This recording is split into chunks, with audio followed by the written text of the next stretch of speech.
Land of power, land of might, exceptional rage, endless fight, patriot bulldozer, leading the way, crushing all foes, making them pay.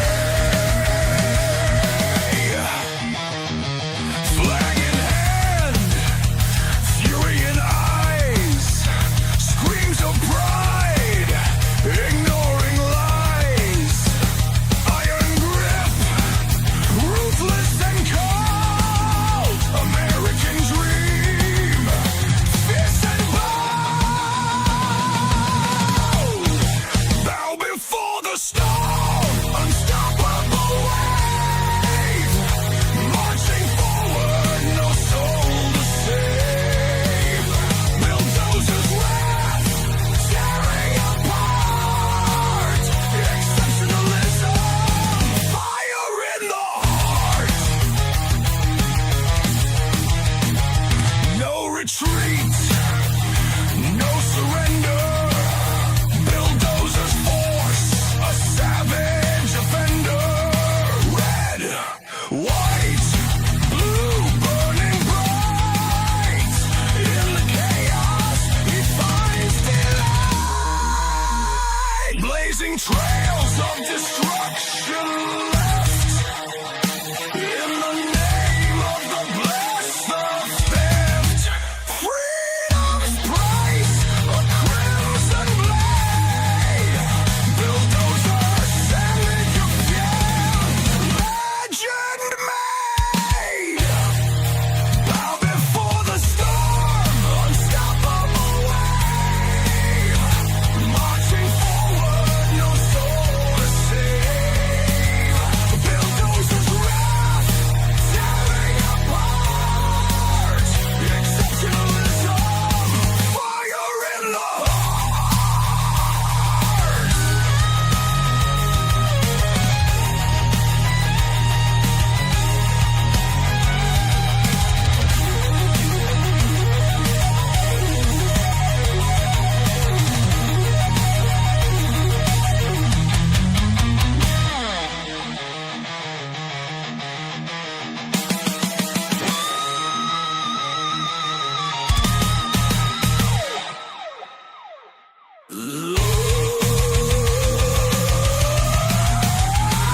Blazing trails of destruction left, in the name of the blessed, the theft, freedom's price, a crimson blade, bulldozer, savage of flame, legend made, bow before the storm, unstoppable wave, marching forward, no soul to save, bulldozers wrath, tearing apart, exceptionalism, fire in the heart.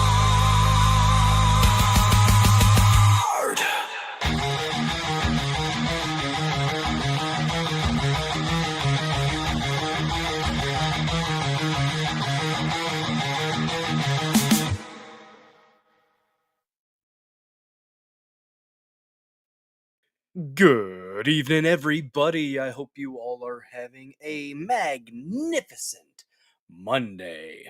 Good to see y'all. See, we got Yanni Fangs in the chat, Sanglant86. Definitely appreciate you guys. Lord of the Ree, have I seen Studio Ghibli Nick Fuentes? I have not seen that, but it is probably hilarious, Lord of the Ree. Guys, welcome to the Dozer Den. Don't forget to smash that like button, caress the like button, have your way with the like button, lean in real close to that like button, whisper sweet nothings in its ear, do a big deep. And we don't want to be like creepy Uncle Joe Biden. No, we do not. But you must smash that like button. It's what all the cool kids are doing. I see Yanni things issues with the like button earlier. Said he hit it 5 times and it only showed up 3 times. Well, if you hit it at least thrice, it will show up. Guys, you got to keep it odd with that like button because if you hit it twice, it'll cancel it out. And we want to be proud killdozers here in the Dozer Den. You must hit it at least thrice. And my goodness gracious, Entropy Nomad coming in, turning the chat blue with a $1 Rumble rant. For who? Guys, who is it for? It's for Sanglant, because it's a little bit loud. And at this point, I'm not even going to try to edit it or have somebody edit it for me. It's kind of endearing at this point. We must play the blue song. I'm blue, I would need, I would die, I would need, I would die. Oh, I need to make that longer. Need to make it longer. That's what she said. Not that kind of show, guys. We talk about stuff and things here. Stuff and things. Enunciation. It's quite important. I hope the audio and the video are better today. Saturday was an absolute crap show. My apologies to everybody who stuck through the Saturday show. It was rough. I watched it because I do quality controls, and I'm so happy it's better. Thank God. Thank you to all the people who were here on Saturday for the Dozer Den DJ hour. That's right. Monday, Tuesday, Thursday, and Saturday at 9:30 p.m. Central. That's what we do. Information, entertainment, infotainment, some may say. Monday, Tuesday, Thursday, more newsy focused. We do about 3 to 4 news stories and have some palate cleansers sprinkled throughout the show, sometimes at the end. Saturday shows, it's a completely different beast. It's the Dozer Den DJ hour for the main part. But we do have at least one topic that we usually discuss. And the main thing about Saturday streams, it's all about you. You amazing killdozers here in the Dozer Den. It's a decompressed stream, a chill stream, a hangout stream. Sometimes you need to do that. You don't need to talk about all the new stuff all the time. And that's what we do. We did talk a little bit of new stuff with, the news of Trump talking about rescheduling marijuana from a Schedule 1 to a Schedule 3, which is a good move. I don't think it needs to be on the schedule. I think it needs to be treated just like alcohol. So, but that's just my opinion. Some people are disagree with that and talk about the smell and all that, even though they're alternatives. And the people that are doing the public smoking and being jerks, those are the people that need to be addressed. I don't like those people. Those people make me mad. Don't be an obnoxious jerkwad. Pretty much. That's my stance. In general. Although I can be obnoxious at times. Yanni Fang says, Bill, I can see you. Bill, you're so clear. Clear as a bill. Oh, but thank you for that Rumble rant earlier, by the way. Guys, that puts us $49 away from Fancy Hat goal. That's right. We've got a gimmick here on the Dozer Den. When we get to $50 worth of donations, I will put on a fancy hat. Sometimes, if I'm feeling particularly royal, it will be the Burger King crown. Other times, this is the one that I'm particularly fond of at the moment. It's Lady Dozer's attempt at making a patriotic tricorn hat, and I put a turkey feather in it on Friday for Third Railify, which I do hang out with them most Fridays. Great folks over there. They stream like every day at 9 o'clock. They're always on. God bless them for it. They are putting in work, and they deserve the growth, and they deserve anything they get from it. They are putting in serious work, so that's awesome. They are working their butts off. I don't have that much time. Can't do it. Can't. Do see we've got a decent amount of likes so far. We got 6, including myself, because if you're not liking your own stream, what are you doing? Weed is like alcohol, no getting stoned in the park. Yeah, exactly. Just treat it like the same. Just treat it the same. That's very simple. Very, very simple. And no, I don't want people smoking out in public. That is a jerk thing to do. You are being rude. And you shouldn't be intoxicated in that type of way in public either. You could say, okay, take an edible or do vapes or whatever. Still, if you got to be the people, it's just there's a smart way to do it and there's a not smart way to do it. And there are idiots in places like Colorado that are just, hey man, it's free, it's free and it's legal now, man. No, you need to be responsible. Partake responsibly. Stoned at the park at night sounds nice. Well, at least there aren't any kids around at night. Just look out for the sneaky ghouls. They sneak up behind you. So keep your head on a swivel. Very, very, those are wise words. Wise words. Good to see everybody tonight. Thank you so much for joining. We are currently on Rumble, proudly rumbling. Bah, bah. We're on X streaming. We're on pill.net, which you guys should check out. Pill.net. It's a fun platform. Follow me there. We are on BitChute. I think I accidentally clicked the YouTube, so we might be on YouTube tonight. That is. Oh, and the dozerden.locals.com. If you haven't followed the dozerden.locals.com, go ahead and follow me there. You don't have to pay $5 a month over there, but if you do pay $5 a month in the dozerden.locals.com, you'll be able to post things that you find interesting in that community. You'll be able to participate in the live chat, one of the most free speech live chats on the interwebs, and you can post pictures or links and stuff that you might find interesting. And you get all the benefits of a Rumble subscription. Your name will be lit up in the most beautiful shade of MAGA red. That's right. You'll catch that Rumble rash. And it's a rash everybody says you should brag about. Most people wouldn't brag about a rash, but that Rumble rash, you should. The only treatment is more America. That's right. It's pretty cool. And you get access to a plethora of wondrous, stupendous, fantabulous emotes. Some animated, some not. Hopefully all entertaining. There are emotes there that are not for subscribers, because, I feel like having two categories there. But, and when you subscribe on Rumble or the dozerden.locals.com for that $5 a month, that's just a couple sodas. Come on, man. You will get access to premium content. And on the channel that you're subbed to, no ads. About freaking time. That's the way that I used to advertise subscribing to this channel before Daramuth informed me in a very polite way that that was not the case. And I'm really glad that Rumble has added those two extra benefits to subbing to a channel. That is absolutely a great move by Rumble, which, by the way, we are going to have a topic tonight about Rumble. But the first topic that we are going to address, guys, Trump is federalizing DC. It's about freaking time. I'm libertarian as hell for the most part, guys. I have very, very strong independent libertarian leanings. But when it comes to a city or a district or somewhere that is not protecting innocent citizens from violent thugs and criminals, and they are just propping them up and decreasing the charges so that they can get away and get out on bail, or no bail, no cash bail, which I'm kind of back and forth on the cash bail thing. When you have a state or a local or district like DC doing something like that, my libertarian leanings fly right out the fucking window, and I want the federal government to come in and crush the criminals with an iron fist. Yes, that is when authoritarian bill comes out. If you are a rogue rebellion of violent thugs and you are affecting innocent civilians, you need to be put in your damn place. And I'm okay with that. That's a situation where I think the federal government should come in and protect the civilians. Yes, all for that.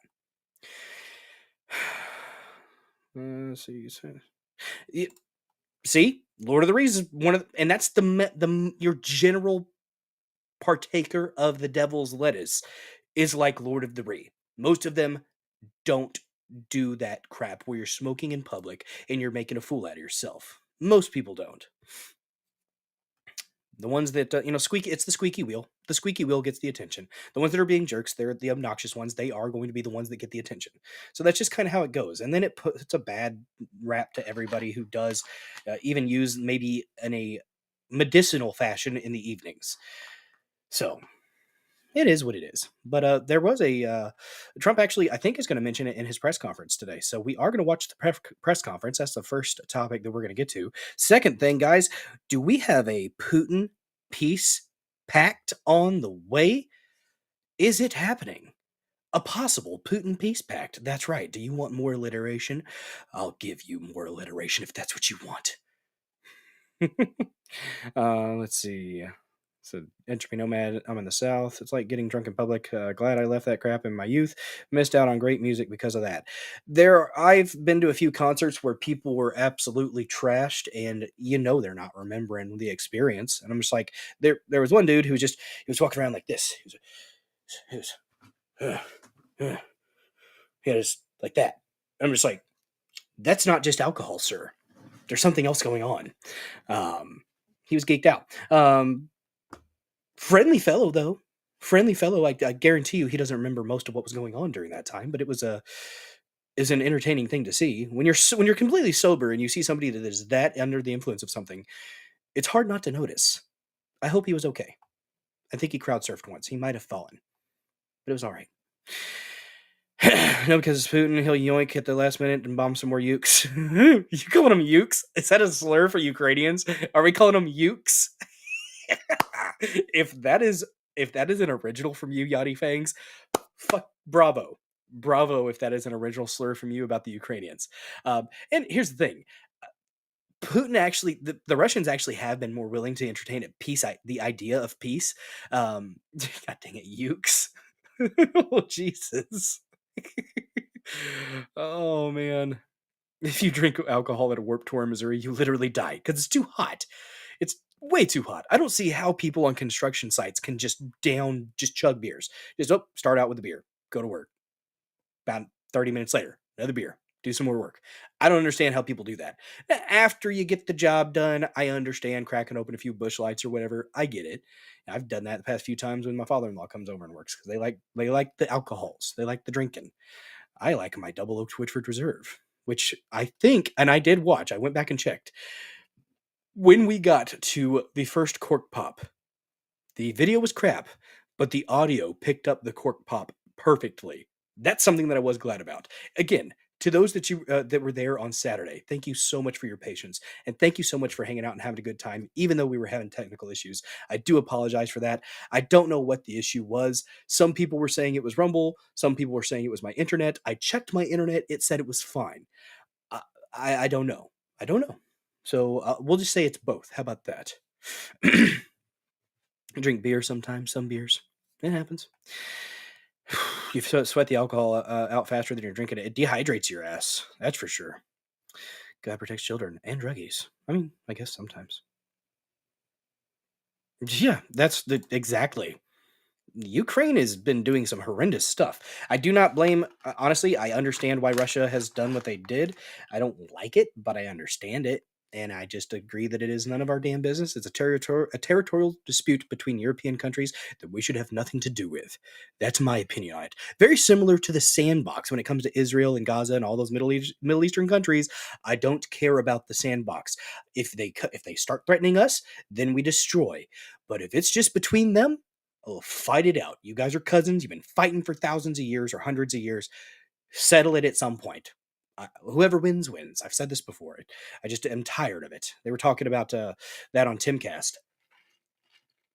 And oh my God, Elad, whoever, I was censored. Help, help, I'm under attack. I've been censored, guys, by Timcast. Tim Pool himself reading my second $5 Rumble rant, guys. I said that Vince and Shane were correct about Israel, and I said Elad needs to pull the dreidel butt plug out of his ass. Dreidel-shaped butt plug. That's what Elad Eliyahu has going on. It's bad. Like, he can't be objective about Israel.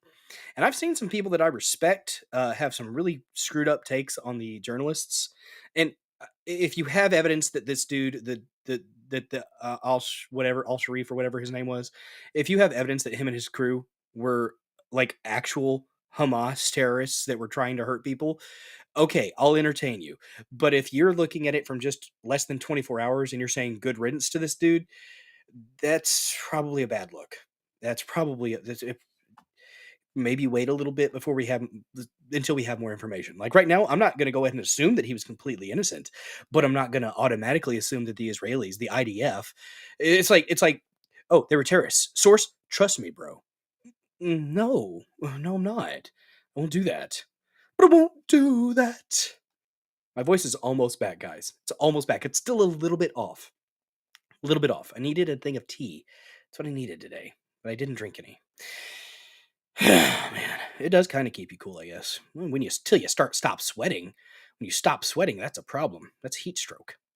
Yep. Pavement does suck at over 100 degrees. It burns. You can cook eggs on that stuff. I will say, my concrete patio, which if you guys were here for that raid that day that we got a raid from Robert Gavea, which was lovely, had to be recording with my camera from my phone on studio, but hey, we made it work. We made a 3-hour stream out of that. I went mobile for a little bit, and we went and checked out the stuff that was going on in the backyard. It was dark, but it worked, I think, maybe. But yes, second topic: Putin peace deal isn't going to happen. Trump is meeting with Putin, I guess, to Wednesday. I think it's Wednesday in Alaska, right? I have a story about it. We'll read through it and get all the details then. But that is another topic that we're going to discuss. Third topic: Rumble apparently is entertaining the idea. It's not official yet. It's not an offer has not been made. It is not an official thing yet. Russia, or excuse me, Rumble. Oh God, weird Freudian slip there. The Ruskies are taking over. But Rumble is looking at making a deal with Northern Data, which is like an AI company, like data warehouse kind of company, I think. I'm not 100% on the specifics with it, but we do have a release that came out last night from Rumble. And an AI company integrating with Tether, with the crypto stuff. It is a really, really cool thing. Actually was watching an interview, or at least some of an interview with Matt Kors. He's an economist type of guy, or economics type of guy. He was interviewing Chris Pavlovsky earlier this morning. I wasn't able to finish the interview because I work in the day, so I was only able to watch about 10-15 minutes of it before I had to get back to a meeting. But yeah, you think they already had the meeting? I thought it was supposed to be Wednesday. I know in the press conference, Trump was talking about a discussion he had with Viktor Orban about the kind of the mindset of the Russians. So that was kind of interesting. But excuse me. Oh my goodness, I should probably pull up my. Good lord, I'm on YouTube tonight. Didn't mean to do that, but I am. So there's that, I suppose. Let me check on that real quick. Oh, I have a notification. Has my stream already been blasted away? No. Let's check. Yep, currently live. Hmm. Well, that's interesting. Nobody's watching. I have 56 subscribers over there on YouTube. If you want to follow me over there, Billdozer74 there as well. It is what it is. I'm focused on Rumble though, and pill.net for sure. Oh man. Oh, I am in the creator program, so we are going to be doing some premium content tonight. What I might do is I might read the press release from Rumble and then go into the premium portion and find that interview with Chris Pavlovsky and keep that to the premium portion. We are going to get about an hour of premium in tonight. So apologies to those who may not be premium, but if you subscribe to the channel for $5 a month, you won't be cut off at the premium portion. So we do have to get 5 hours of premium in per month. So that is what I will be doing tonight at the end of the stream. So we have to occupy Ukraine if we want to ensure peace, just like the way we did Israel versus Palestine with the U.S. Yeah. Zelensky will say no, and the Dems will applaud the little bitch dictator. Yup. I agree. What's up, Mental Mouth 2874? Good to see you.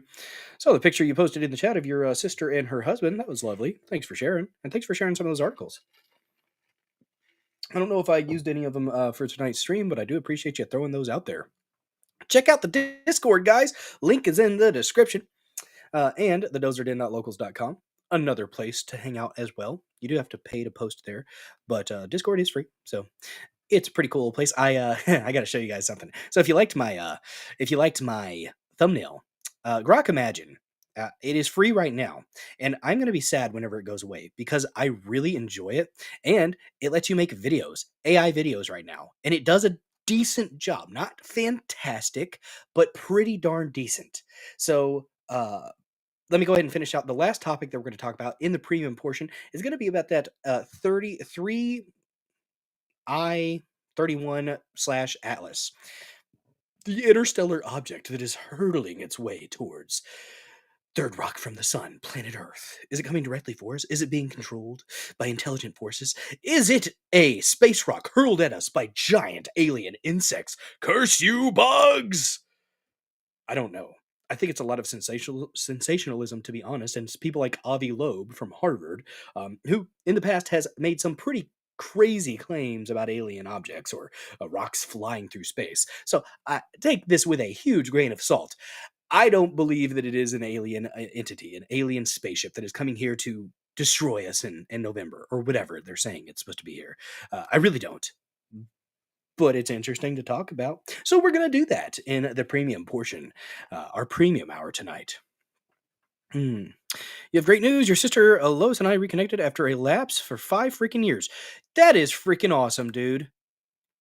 Glad to hear it, man. And I pray that you guys are able to stay connected and have a sibling relationship that seems to have been absent for the past 5 years.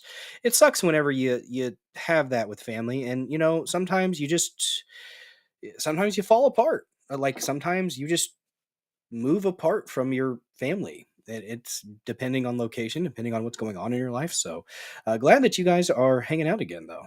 That's really cool. I'm glad to hear that. It's good evening, my fellow deplorables and malcontent miscreants. Ooh, you got some alliteration with you tonight, too. Oh, man. Oh, man. Mm-mm-mm. Just making sure I'm not missing anything. Saying that says Rumble Inc., NASDAQ, RAM shares surged on Monday after the company reported second quarter results and confirmed internet interest in an all stock exchange offer to acquire Northern Data. Yes, indeed. Hmm. Yep, interesting. They haven't confirmed it yet. And if you read the press release, it kind of says it, I think, in the middle of the way and then towards the end. So they kind of bury the lead just a little bit, I think, if I'm not mistaken. I was reading it last night pretty late, so we'll read through it again later in the towards the end of the show.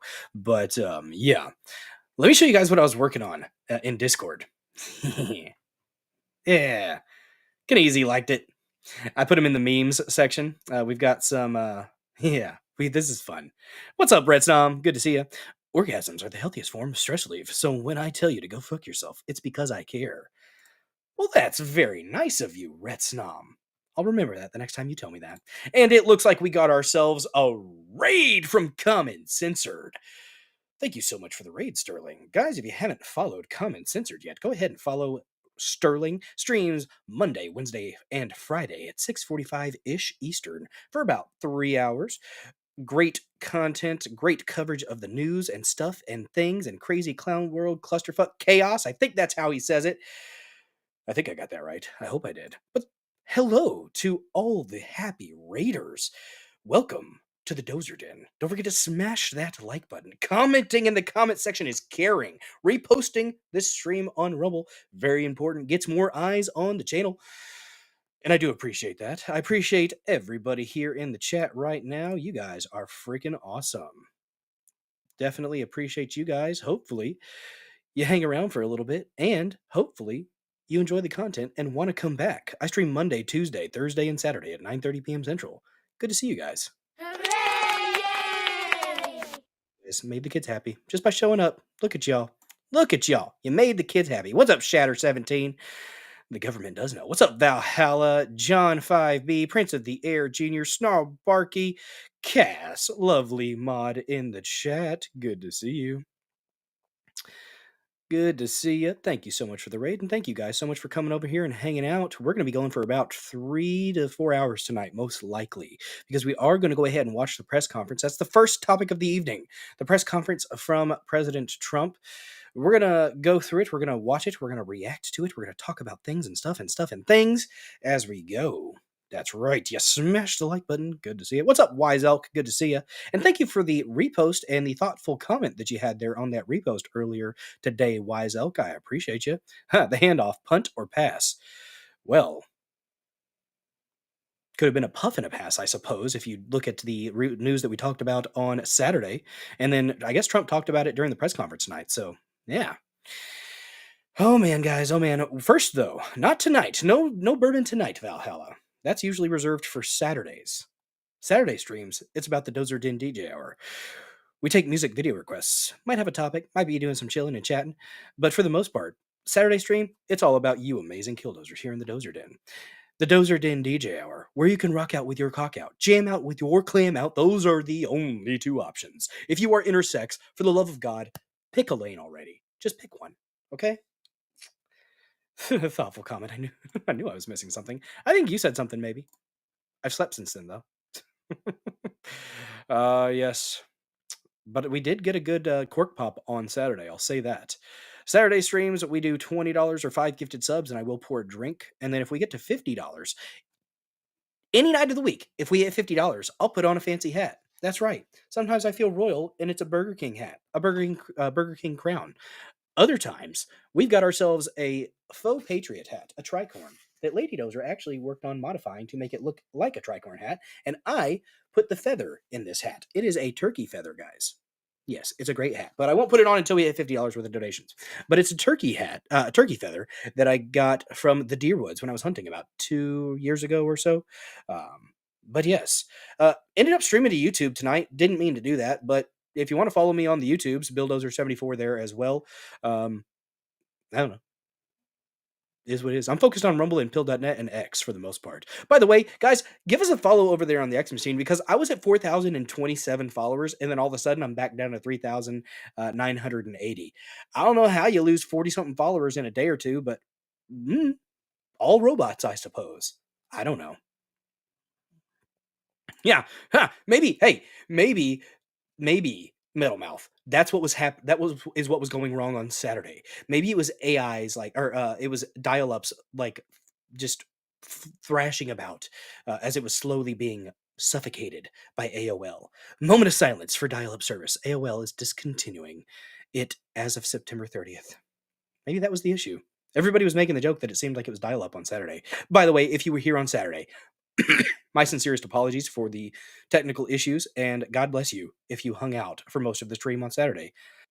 We got to a point where we ended up just, we were at the Dozer Den DJ hour, and I was able to do the little trick, and that was better. But yes, indeed. Oh, guys, don't forget to share this stream out with your loved ones, your friends, your family, your ex-girlfriends, boyfriends, these are Zen friends. I'm not judging. Just keep the animals and the children out of it. Keep it consensual between adults and preferably behind closed doors, and we won't have ourselves a problem. Sharing the stream is very important, very, very free as well. You can subscribe to Billdozer74 for $5 a month here on Rumble or on pill.net or the dozerden.locals.com. If you do the dozerden.locals.com, you get all the benefits of Locals plus a Rumble subscription, which means you'll have access to the premium content that this channel does and no ads when you watch this channel. So, just saying, it's there for you. What's up, Did I say what's up, Snarbarky? Yeah, I did. I think I've addressed everybody. Good to see everybody here in the Dozer Den. Guys, I was playing around with Grok Imagine, and I freaking love Grok Imagine. I'm going to be sad when they get rid of it. They are teasing us. They're like a drug dealer right now, giving us a taste for free, and I'm having fun with it. Okay, here we've got, look at this. This is the thumbnail that I chose to use, okay? He has federalized DC. He has come in, he has returned to us as the White Wizard. Trump off. The White, riding on his noble, majestic steed, sword in hand, MAGA wizard hat. It's pretty excellent. There's another one. I was having fun, okay? It was a good time. Look at that. Look at it. It's Trump, but he's Gandalf the White. Let's see this one. Here's just Trump with a tank shooting, and then you can take the image and you can turn it into a video. So, let me show you this one first.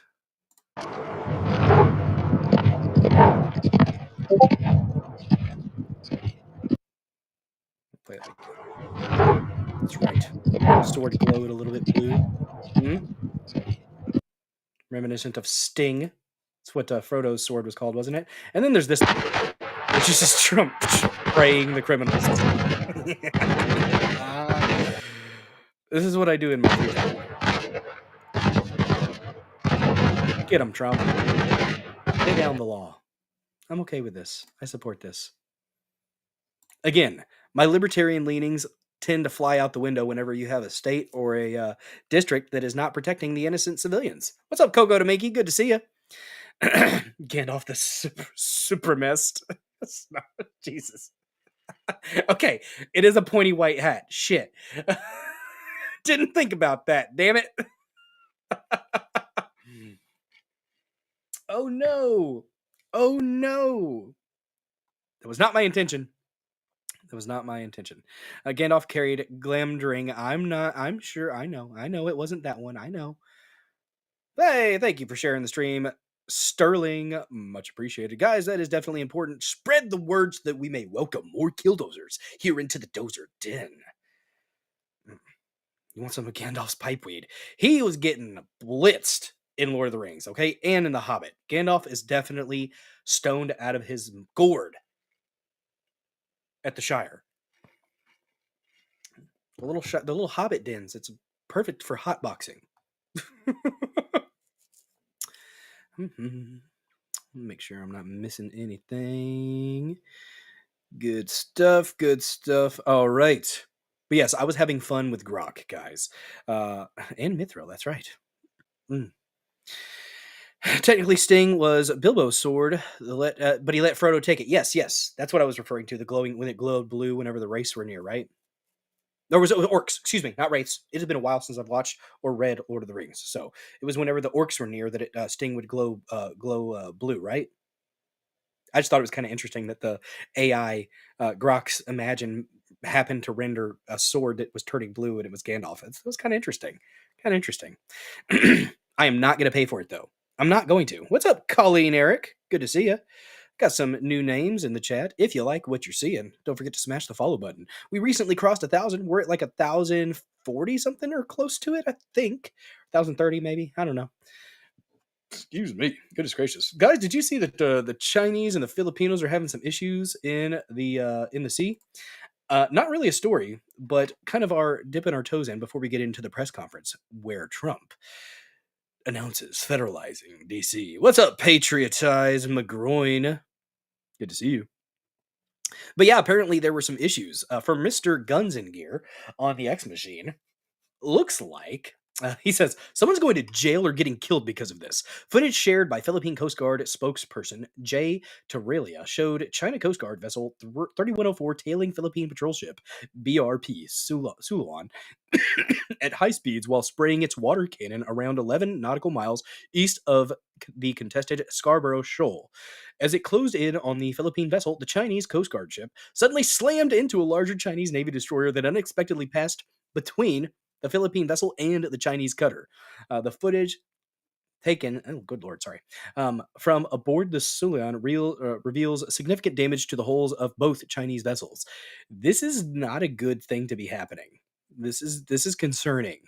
So you have a Philippine. This is from the video is actually from the Philippine Coast Guard, and they were being tailed by a Chinese Coast Guard ship, and then a big Chinese ship, just like a Navy ship, gets in the way. Check this out. This is insane. There's no audio, so not sure why, but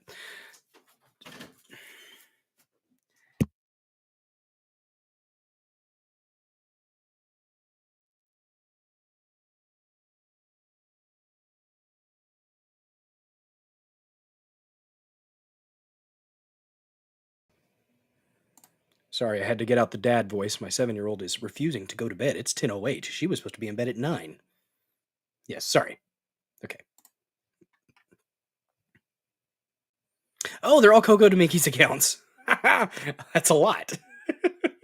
Killdozer's Codpiece, yes. Pizza. Look at that water cannon. Jerkwads. Darn bullies. Watch them, though. This is karma, guys. They're being reckless. These Filipinos are just like chilling, trying to run away from this freaking Chinese Coast Guard ship. And they're apparently way too focused on trying to ram. They're going to try to ram them. And then watch it. It comes out of nowhere. Comes out of nowhere. The Chinese Navy blocking them. That's what I'd like to say. Looks like the Chinese Navy was blocking them. I think it's just ineptitude, honestly. That's not what you want happening between your Coast Guard, a Coast Guard vessel, and your Chinese naval destroyer. Not what you want happening. The fuck, China? You know, they do say that China is a bit of a paper tiger. Yeah, they could put a hole in the ship. Scraped up the hole. That thing's messed up. What's up, Chops, over there on Pill? Thank you so much for the red pill and the repost. Yes, fuck a China. China is as a whole. They played FAFO with themselves. And I guess they decided they were done after they got smacked. Oh, that freaking front. Check that out. Damaged. Emotional damage. Oh, yeah, you're not very hydrodynamic at that point, are you? Fucking China has shitty metal. Excuse me. Strange, I'm not showing up on your live list and you're following. Weird. You haven't made a Coco Destroying because I love how you say my name. Always shitty steel. Nope, there's finger in the frame. So the naval destroyer's still going. Are they still tailing it though? That's weird. I guess get the heck out of there. No, they're not. They're not. Maybe they decided just to chase for a minute. Dang though, that's got to freak you out. Being the Filipino ship, can you believe that? Wonder what that was about. I wonder what the communications were between the Coast Guard ship and the Chinese naval ship and the Filipinos, because they had to have been like, "Hey, we're just here chilling. We didn't mean to step on your feet or anything there." I don't know. Apparently, there's a dispute going on though. Mm, mm, mm. Instant karma. I agree. That's what it kind of looked like to me. Looked like a little bit of instant karma to me. Guys, if you haven't yet smashed the like button yet, what are you waiting for? Destroy the like button. Have your way with that like button. Says POV, you're Colombian on a narco sub about to have a bad day. Oh, interesting. Very interesting. Thanks for the participation over there and your support on a monthly basis. Chops ITMC. Thank you so much to my monthly subs. You guys are freaking Chadley. I don't deserve it, but I appreciate the monthly support. And to those who are able to send Rumble rants, gift subs to the chat. That's right. You can gift subs to your fellow chatters. You can shower the chat with your love or spray the chat with your love. I'm not going to judge you based on what verb you use, okay? I'm not that type of guy. Just be responsible with it, okay?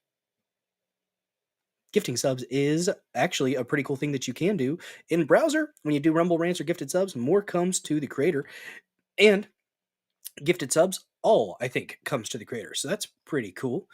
That's right. Smash the plussy, guys. Have your way with it. In the old days of Rumble, it was a plus sign. We affectionately referred to it as the plussy. You can smash the plussy, pound the plussy, wreck that plussy. Sometimes you gotta grab them by the plussy. That's right. When you get rich and you're famous, they let you grab them by the plussy. It's consensual. Don't sue me. Indeed. There you go. You smashed it as I said it. That's right. Good job. Good job. Proud of y'all. His name was Bing Bang Owl. Some Ting Wong. Oh, God. I love it that that's an actual clip. It happened. You guys want to see something else wild before we get into the press conference, which I think will be worth watching? That's why I got it pulled up anyways. We had some carjackers that decided to, I think this was California. Let me make sure. Where was this? This was armed carjackers steal a tanker truck in Los Angeles. Of course it was California. I thought it was California, 100% sure, but of course it was. In Los Angeles, and ended up getting away after stealing 4 vehicles, according to ABC7. Looks just like GTA. The driver of the tanker trunk was seen giving up his vehicle and apparently left the keys in the ignition. Put the key in the ignition, hot and fresh out the kitchen. It's a good song. The chase with the suspects started in Lancaster when the carjackers stole a Ford F-150 pickup. They then ended up on the wrong side of the 5 freeway in the San Fernando Valley, where they stopped a tanker truck. Now, in the semi-truck, the carjackers continued their joyride near downtown before ditching the ride for another pickup truck. From there, they were chased to Lincoln Heights, where they were able to discreetly ditch the truck before jumping into a black sedan. Weird. That did happen today. Interesting. You thought the press conference was weird, but it was mid. But that's just your opinion. Fair enough. Hopefully, I'll add a little bit of pizzazz to it. Officers lost sight of the truck. Had no arrests were reported early Monday. What a jerk thing to do! Why are you stealing a trucker's rig? That's not nice. Unless, I mean, like, even if he was a company driver, especially if he was an owner operator, though. If he's an owner operator, though, I'm assuming he probably was strapped and ready to defend his truck. But if you have multiple people coming at you with multiple weapons, it's probably a good idea to just get the hell out. Unfortunately, as 2 people in the car, and just keeps coming up to trucks here. He could have. Please move out of the way. It could have plowed him over. He didn't have to stop. Like, he's a big old truck, but you got the tanker, so depending on your load, depending on what you're transporting, probably a better idea not to. Please, I'm gonna widen out because again, this guy has a gun. Oh, he does have a gun. Okay. We don't know what's gonna happen. I think the driver just ran out. The driver said, "You can have it." Oh my gosh. Yeah, it's not worth your life. Yeah, the driver said, "I want nothing to do with it." See the rightful owner there of the semi. He's trying to get out of the way so that he doesn't get run over. But the guy probably just had a gun to him. Is someone else driving that one? I can only imagine how scared he is to see his Hopefully they're semi trying to being stop him. taken away here with who knows what is Were in they the back of partners? this I don't know. semi. Is it some sort of hazardous material? Smell Don't cops know. on a If I can see joyride? the stickers on the Shit. back at some Saying point, that. we'll try to read it and figure out what. Oh, that's happy music. Thank you. It's just what this joyride needed. This high-speed police chase needed that music. Very uplifting. I like it. There's still no word on the deal with Russia, so maybe that press conference. Well, there's the press conference today talks about it a little bit. I think I haven't watched the whole thing. I've only seen clips of it, so we're gonna be digesting it together, guys. But the meeting with Putin is supposed to happen, I believe, on Wednesday. We have an article on that we'll get to though.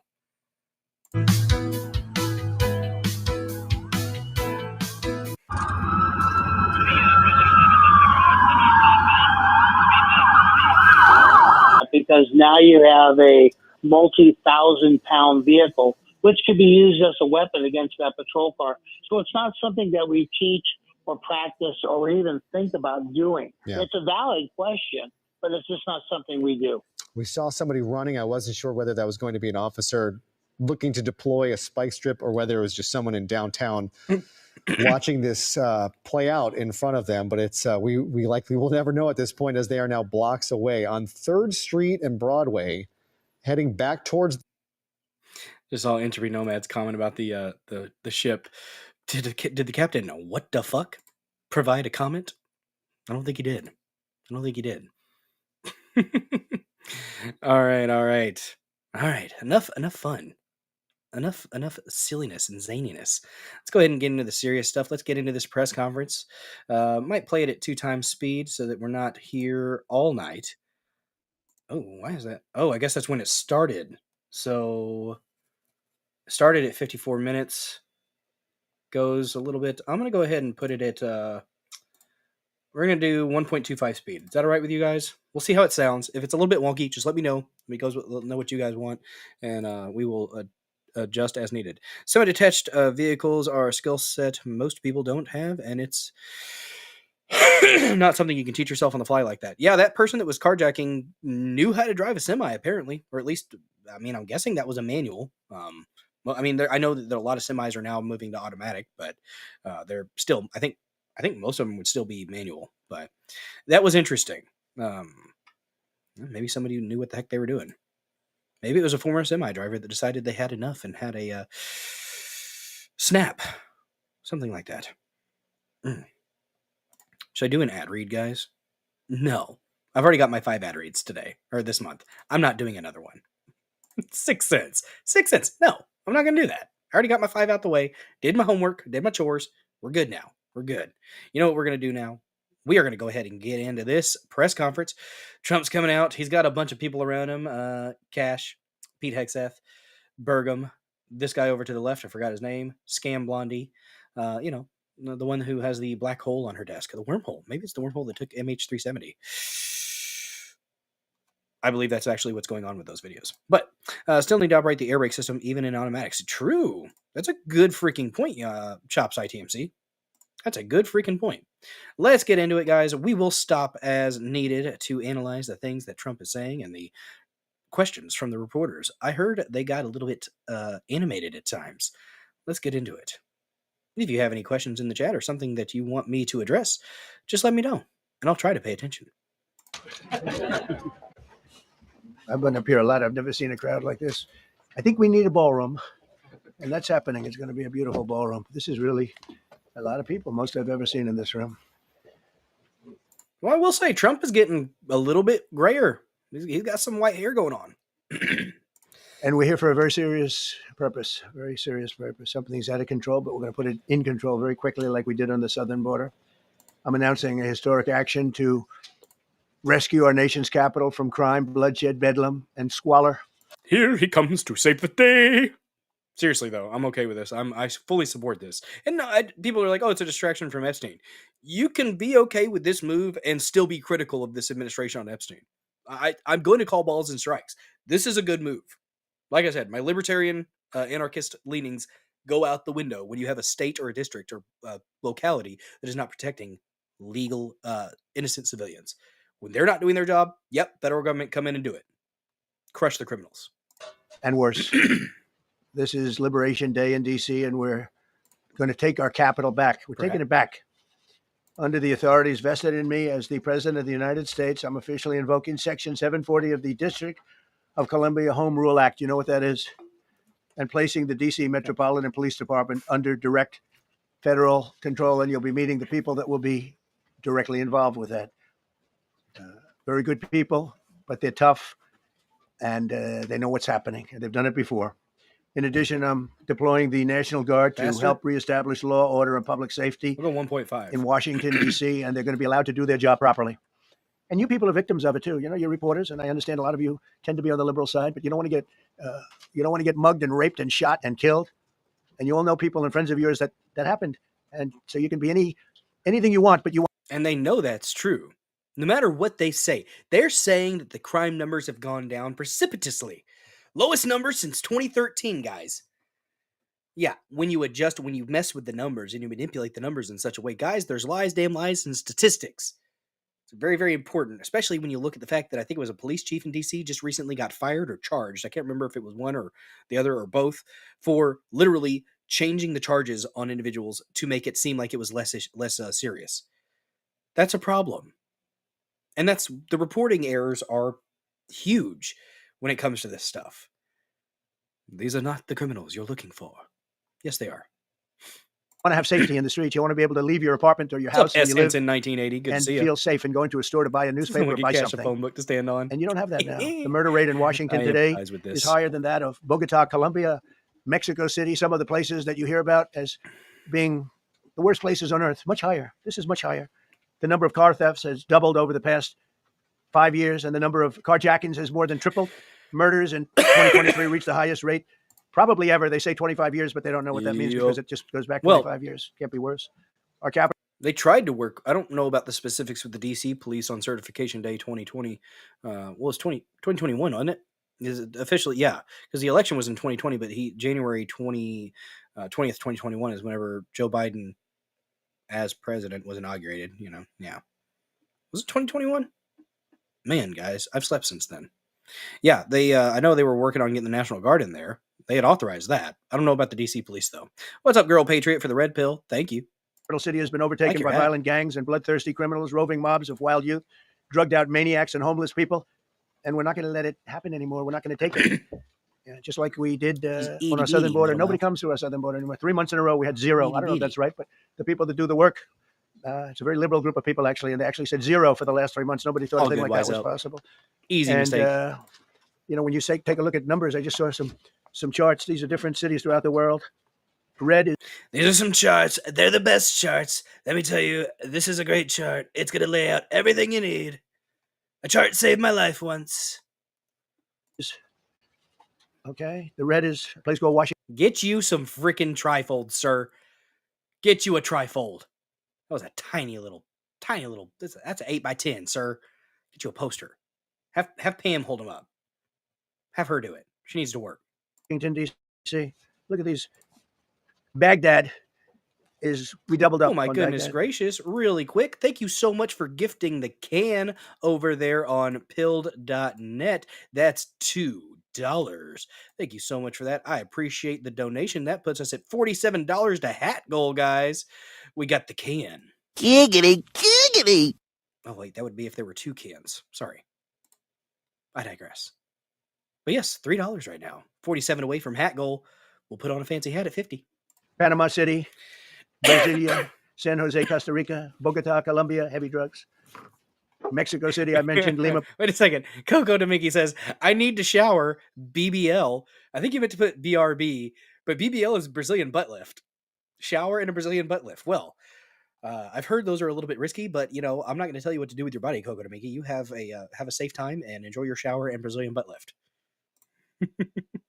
Peru, all double and triple what they are. So do you want to look at places like that? I don't think so. And I think the people in this room, if you wrote correctly, be back later. The kind of numbers we have. DC. Be back later. I see. Apparently I boomered. Crap. Be back later. No. BBL, Brazilian butt lift. See, that's where I am a perverted individual. That's where my head went. Okay? I don't apologize. 41 per 100,000. Number one that we can find anywhere in the world. Other cities are pretty bad, but they're not as bad as What's that. up, Lily Sunshine? Is that where you want to live? The reporters of the world? Juvenile offenders and crimes against persons, as they say. It's getting worse. Not getting better. It's not Be Back Later anymore. It's Brazilian butt lift for everybody. Hooray! I've done something important today. It's getting worse. And we had There a you recent go. Be indication. right back. There was a story about a man who was just left. He quit because he was asked to do phony numbers on crime. And we're going to look into that. I think Pam is going to be looking into that. But he was asked by the city, I guess, that we don't want to show the real numbers. Let me do numbers so it looks like it's going down. Not going down. And under Biden, it was a disaster. And nobody did anything about it. We're going to do things about it like you wouldn't believe. We're going to do all the things. We're going to do the best things. Oh, my voice is going a little bit. Sorry, guys. Let me tell you, other people might say they're going to do things. Frankly, I do the best things. Every American has a constitutional right to be able to access and petition their government in safety, and countless federal officials and employees likewise have the right to carry out their jobs in peace without being shot. As you know, I lost a very good person a while ago. Was shot waiting for his wife. He was in the car. They robbed his car. They shot him. They killed him like it was. Really quick, though, I got to ask, is this because Big Balls got beaten up when they were carjacking him and his girlfriend? If this is all because of Big Balls, thank you for your service. Good job. Nothing to it. She was walking to the car. It's a horror show. This issue directly impacts the functioning of the federal government, and it's a threat to America, really. It's a threat to our country. We have other cities also that are bad, very bad. You look at Chicago, how bad it is. You look at Los Angeles, how bad it is. We have other cities that are very bad. New York has a problem. And then you have, of course, Baltimore and Oakland. We don't even mention that anymore. They're so far gone. We're not going to let it happen. We're not going to lose our cities over this. And this will go further. We're starting very strongly with D.C., and we're going to. Nah, what he should have done in 2020, guys. What he should have done in 2020. Clean it up real quick, very quickly, as they say. Days ago, a former member of the Doge staff was savagely beaten by a band of roving thugs after defending a young woman from an attempted carjacking. He was left dripping in blood. He thought he was dead. Thank you, With sir. a broken nose and concussion. Can't believe that he's alive. And again, to all the individuals that were here on Saturday, thank you so freaking much for your patience. I apologize for the technical issues. Hopefully it doesn't happen again. What's up, Brockstrap55? Good to see you. He can't believe it. Guys, follow In June, a Brockstrap. 21-year-old congressional intern was tragically And killed after being hit Long Walks Music. by a stray bullet in a drive-by shooting. A former Trump administration official named Mike Gill, fantastic person, was murdered last year in cold blood in a carjacking blocks away from the White House. We all knew him. Great person. Waiting for his wife as she was walking to the car. The Democrat congressman was also carjacked at gunpoint not far from the Capitol. And in 2023, an aide to Senator Rand Paul was stabbed in the chest and head Love my by lurkers. a demented lunatic Thank as he you. walked down the street, just absolutely for no reason. Horrifically, last July 4th weekend, a 3-year-old girl was shot in the head and killed while sitting in a car near the Capitol. Damn. It's becoming a situation of complete and total lawlessness. Is that a 3-year-old? And we're getting rid of the slums, too. We have slums here. We're getting rid of them. I know it's not politically correct. You'll say, oh, so terrible. No, we're getting rid of the slums where they live. You may want slums. Oh, it's terrible. You want to get rid of the slums. No, we're getting rid of the slums. Caravans of mass youth rampage through city streets at all times of the day. Youths. They're in ATVs, motorbikes. They travel pretty well. Entire neighborhoods are now under emergency curfews. Just this past weekend, gunfire went through, and you saw that the Navy Yard. I saw it this morning. Yes, I saw Shatter. that they fought back against. See, they fight back until you knock the hell out of them because it's the only language they understand. But they fought back against law enforcement last night, and they're not going to be fighting back long because I've instructed them and told them whatever happens, they love to spit in the face of the police as the police are standing up there in uniform. They're standing and they're screaming at them an inch away from their face, and then they start spitting in their face. And I said, you tell them, you spit and we hit. Yep. And they can hit real hard. It's I'm a disgusting fine with thing. that. I've watched. Yeah, and arrest them. That's assault. Oh, I like his little lapel there. His little, yeah, see that? He's got a little American flag lapel. Not lapel. What's it called? Napkin in the pocket.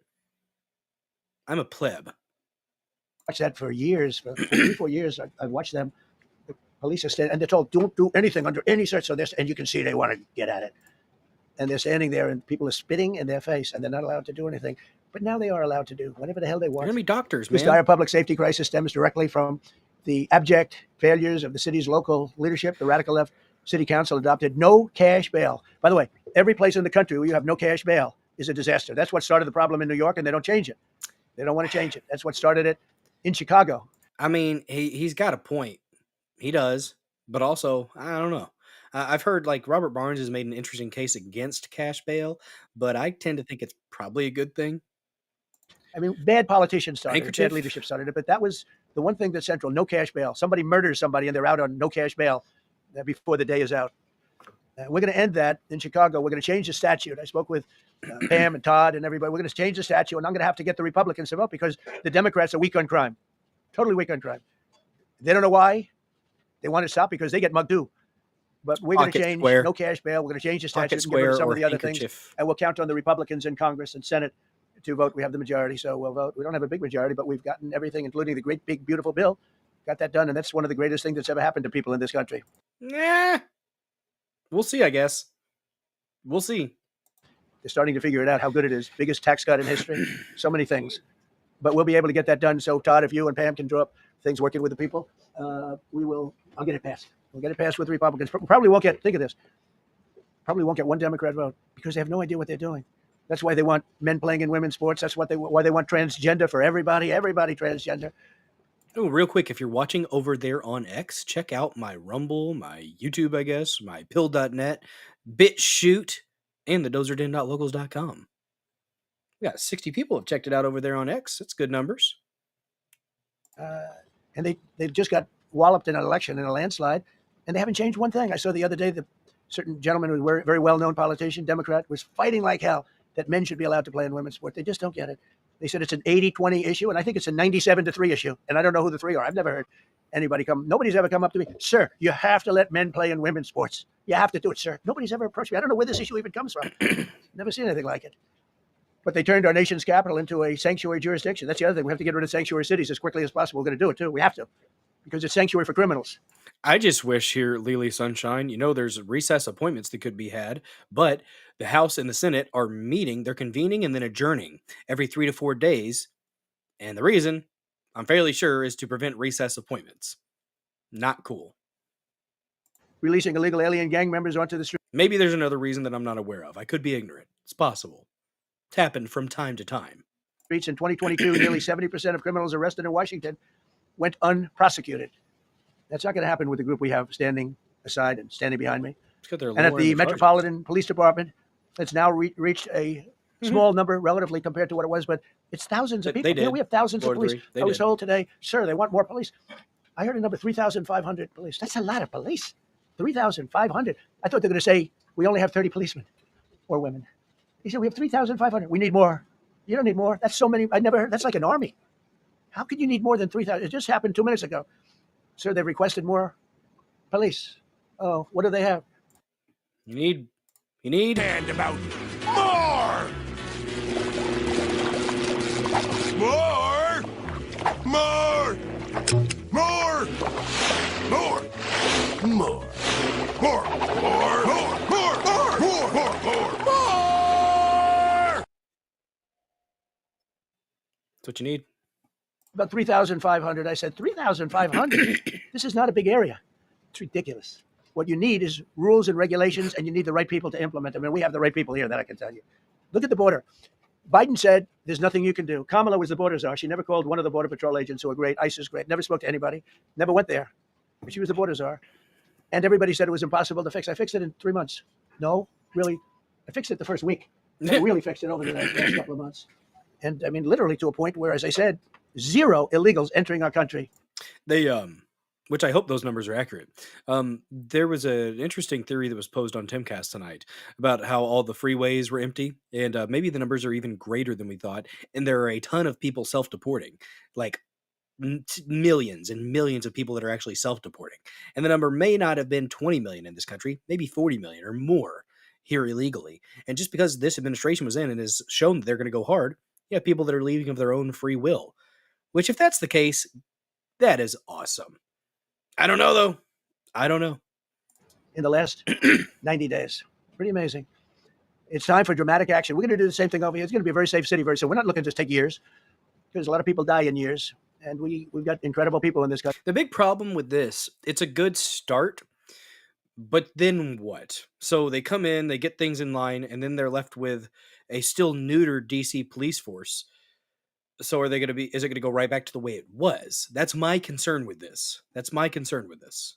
Except we have to allow them to do their job.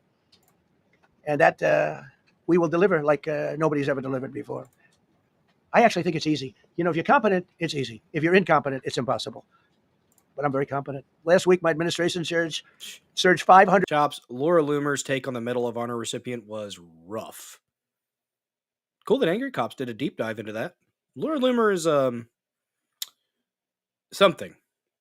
Federal agents into the district, including from the FBI, ATF, DEA, Park Police, the U.S. Marshal Service, the Secret Service, and the Department of Homeland Security. You know, a lot of them. Which numbers, Wise Up, that he called rigged, or the real numbers?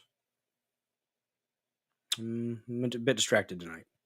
Nations, they don't have anything like that. They got some police, and they're rough police. They don't have DEA, ATF, FBI, Park Police, U.S. Marshal Service, Secret Service, Department of Homeland Security. They got some police, but they're rough police, and they do their job. They don't have crime. We're not gonna have crime either. They made dozens of arrests, and that's what starts to happen. Again, cashless bail. Watch what we do with that. Today, we're formally declaring a public safety emergency. This is an emergency. This is a tragic emergency. And it's embarrassing for me to be up here. You know, I'm going to see Putin. I'm going to Russia on Friday. I don't like being up here talking about how unsafe and how dirty and disgusting. So Friday, they're having a meeting, apparently. This going to Alaska, not Russia, Trump. Once beautiful capital was, with graffiti all over the walls. It's another part of it, by the way, because we're talking about safety, but we're also talking about beautification. We're the most beautiful, potentially. You're talking about the economy numbers. Like there were some bad numbers for unemployment and stuff like that. Very possible. Things are going to ebb and flow. I said this at this even when he got elected. Guys, first years are going to be turbulent as far as the numbers are concerned. It's going to take a minute to fix the crap from the last admin. There's going to be an overall sense of positivity, but yeah, there's going to be some lag from the last admin's horrific policies, as they were literally burning the damn barn down as they walked out. Now, doesn't mean that there are some things that this administration couldn't do to help things immediately, but yeah, there's nuance that has to be applied to that for sure. The capital in the world we always had, but people come from Iowa. They come from Coco to Miggy. Okay, I'm back. Decided against the BBL because my butt is already big enough and gets in my way and runs into things. Oh, that's funny. Well, hey, you know, it's your body, your choice. Indiana, they come and then they get mugged. Not going to happen. Keep coming, because by the time you get your trip set, it's going to be safe again, and it's going to be clean very quickly. We're going to replace the medians that are falling down all over the roads. We're going to replace the potholes. We're going to put a nice new coat of asphalt over the top. No, we don't have to rip the road out and spend 7 years building a new road. Always be skeptical of your elected officials. Because some designers said, well, we need a 1/4 inch more turn for safety reasons. No, we're going to do it right. We're going to get it done quickly. I mean, so today we're definitely declaring public safety emergency in the District of Columbia. And Attorney General Pam Bondi, who's fantastic, is taking command of the Metropolitan. Metal Mouth, thank you so much for hanging out here in the Dozer Den, even if for a little bit. Appreciate you, man. Don't forget to smash the like button. Repost this stream if you can. Said y'all have a great night. I have things to do tomorrow, so I got to get some sleep. Love y'all and have a great night. We love you too, Metal Mouth. Thank you, bud.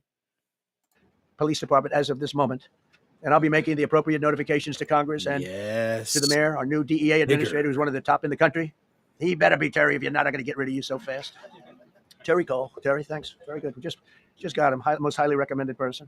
And you'll be designated as the interim federal commissioner of the Metropolitan Police Department. Okay? And you run them tough. They're good. You have a lot of good people. You have people that shouldn't be there. You also have people that shouldn't be there.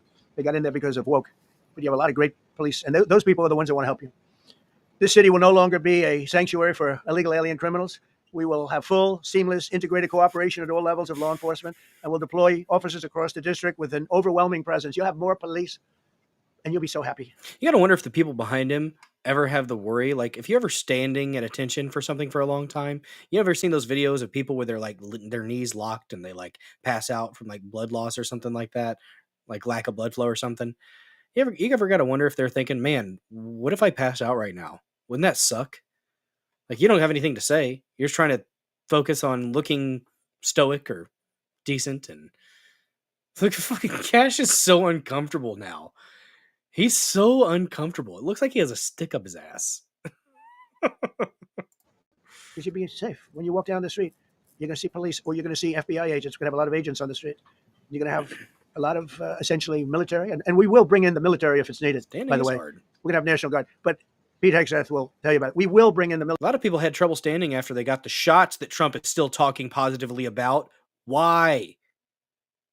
Why? It's because he's getting paid. Military if needed. Or it's just an ego thing. People say, "Oh, that's so terrible. He's going to bring in." It's been used many times over the years.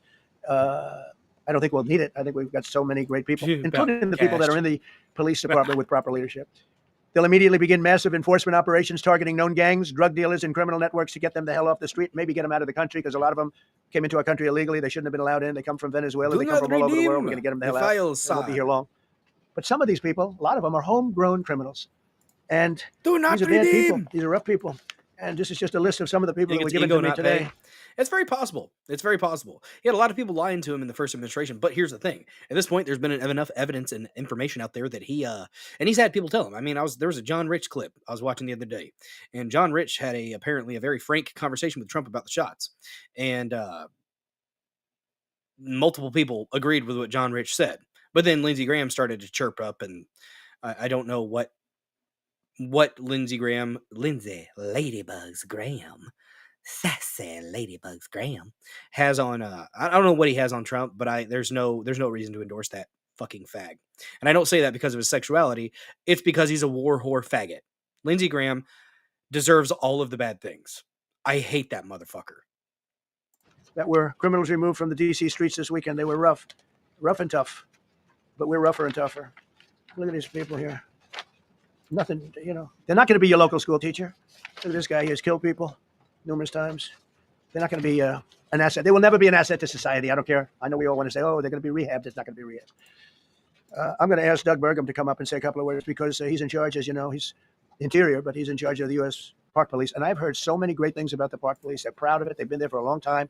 Great minds. Their families oftentimes grow into the roles. They love the country. They love this area. So, Doug, could you say a few words, please? Thank you, Mr. President. On behalf of the U.S. Park Police, this is the oldest federal police force in the nation. They were formed in 1791 by none other than President George Washington.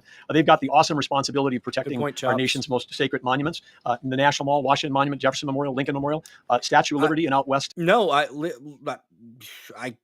I wish it was that Lily Sunshine, but where's the switch? Where's the flip? I'm waiting for the flip of the keep your enemies close until what? He did it the first administration too.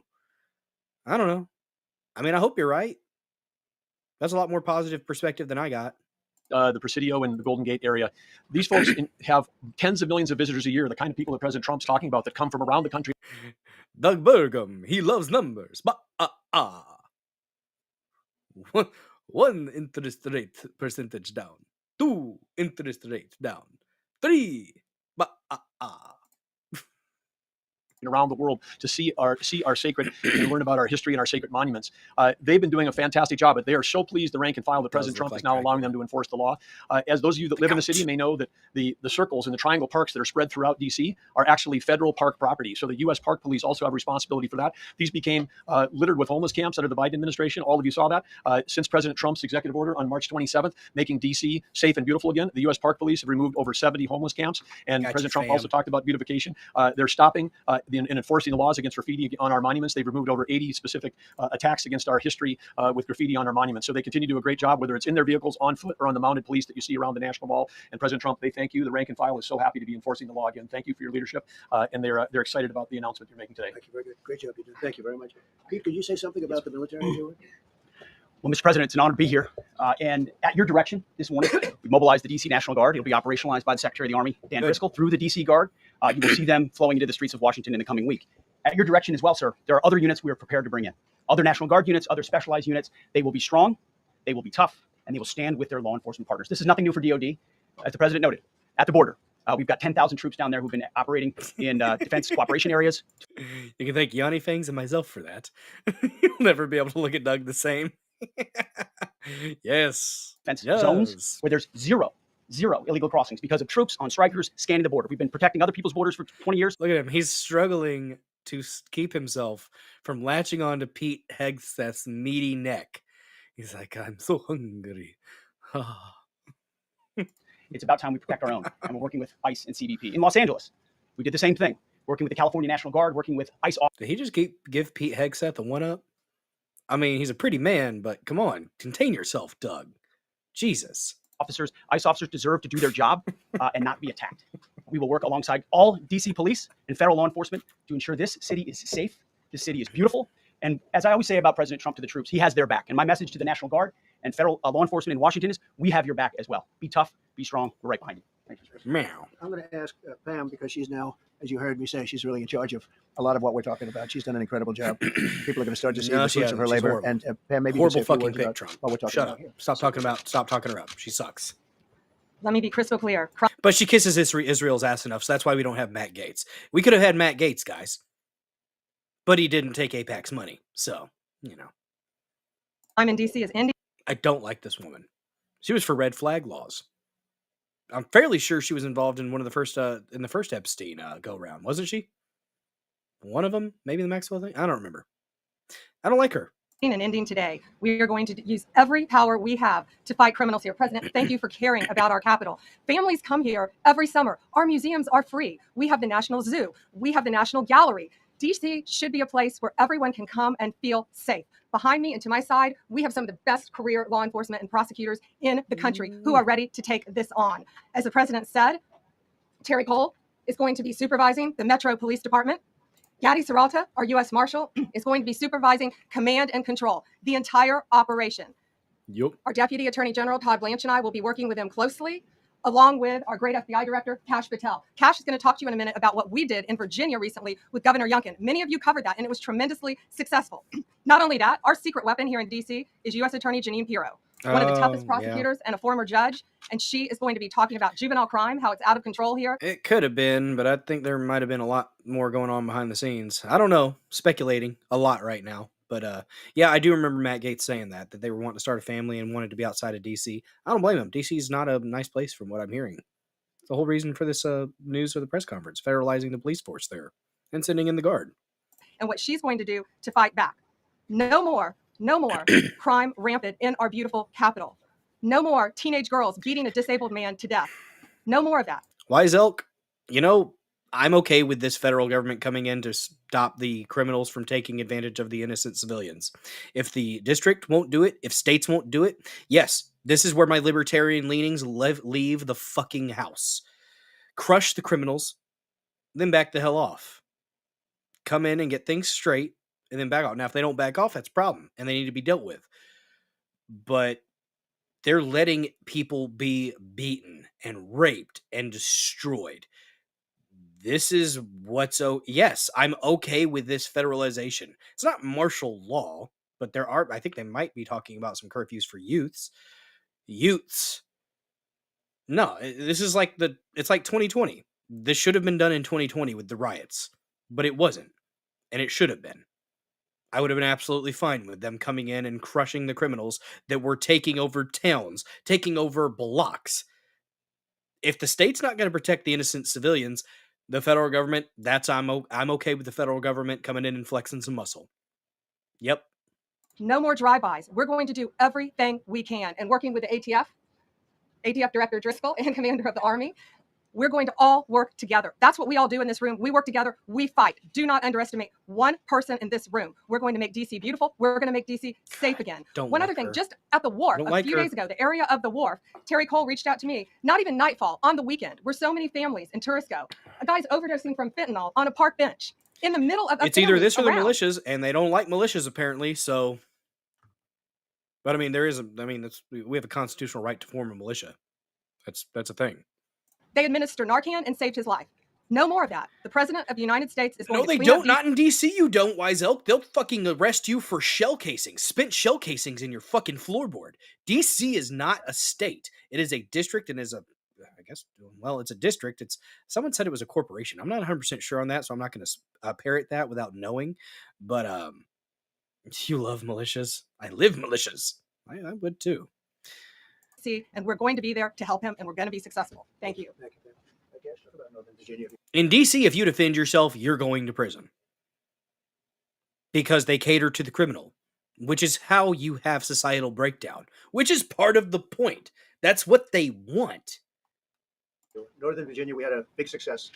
Thank you, Mr. President. Thank you, Attorney General Bondi, for your leadership, Deputy Attorney General, the rest of our interagency partners. Mr. President, the following is what happens when you let good cops be cops. And I just want to highlight that before I get into Northern Virginia. It's the truth. This year alone, under President Trump's administration, the we've had over 4,000 child victims identified and found. That's a 33% increase from the same time period last year. 33% increase. We've had a seizure of 1,500 kilograms of fentanyl up to this date. That is a 25% increase since the same time period last year. And just to put it in perspective, 1,500 kilograms of fentanyl is enough to kill 115 million Americans. 115 million Americans. I'm glad that they're catching these people. Good. Now go to the manufacturers. Go to the producers. You caught the people with it. Okay. Track where it's coming from and address that. That's a bigger picture. Cops are getting after it. The FBI has arrested 19,000 people this year alone. Thanks to President Trump's administrations, that's double than where we were this time last year. And we have also arrested 1,600 people who have committed violent acts against children. 270 of them are human traffickers of children. Mr. President, this is what happens when you have great leadership at the Attorney General with Pam Bondi. Your administration's priority of protecting the homeland and protecting American citizens and protecting our children, and the murder rates are plummeting. We are now able to report that the murder rate is on track to be the lowest. One thing I don't like about these press conferences, and when you see the cabinet members, I get it that they're going to be trying to impress the boss. But there is definitely an air of, give me head pats, daddy, please. That look back. The body language is, head pats for me, daddy. Head pats, please. Do not redeem. Only head pats. Cash out head pats. U.S. history and modern recorded U.S. history, thanks to this team behind me and President Trump's priorities. And how do we do it? What are we going to bring to D.C.? What we did in Northern Virginia, thanks to Terry Cole and Governor Youngkin and the team, we stood up a task force out in my Northern Virginia field office, and we said, let's let good cops be cops. Let's get them the intelligence and what they need, and let's get the red tape out of their way, and let's get DOJ partnered up with us to bring great prosecutions. And that's exactly what we did. In 1 month, we arrested. Trump did cite a statute that allows them to do this, though. They can come in and federalize.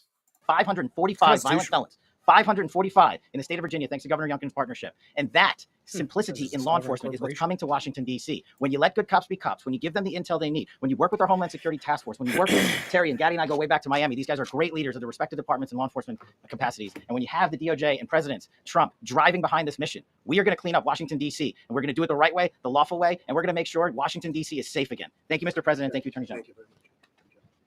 Thank you, Casey. So the process begins right now. It actually started over the weekend.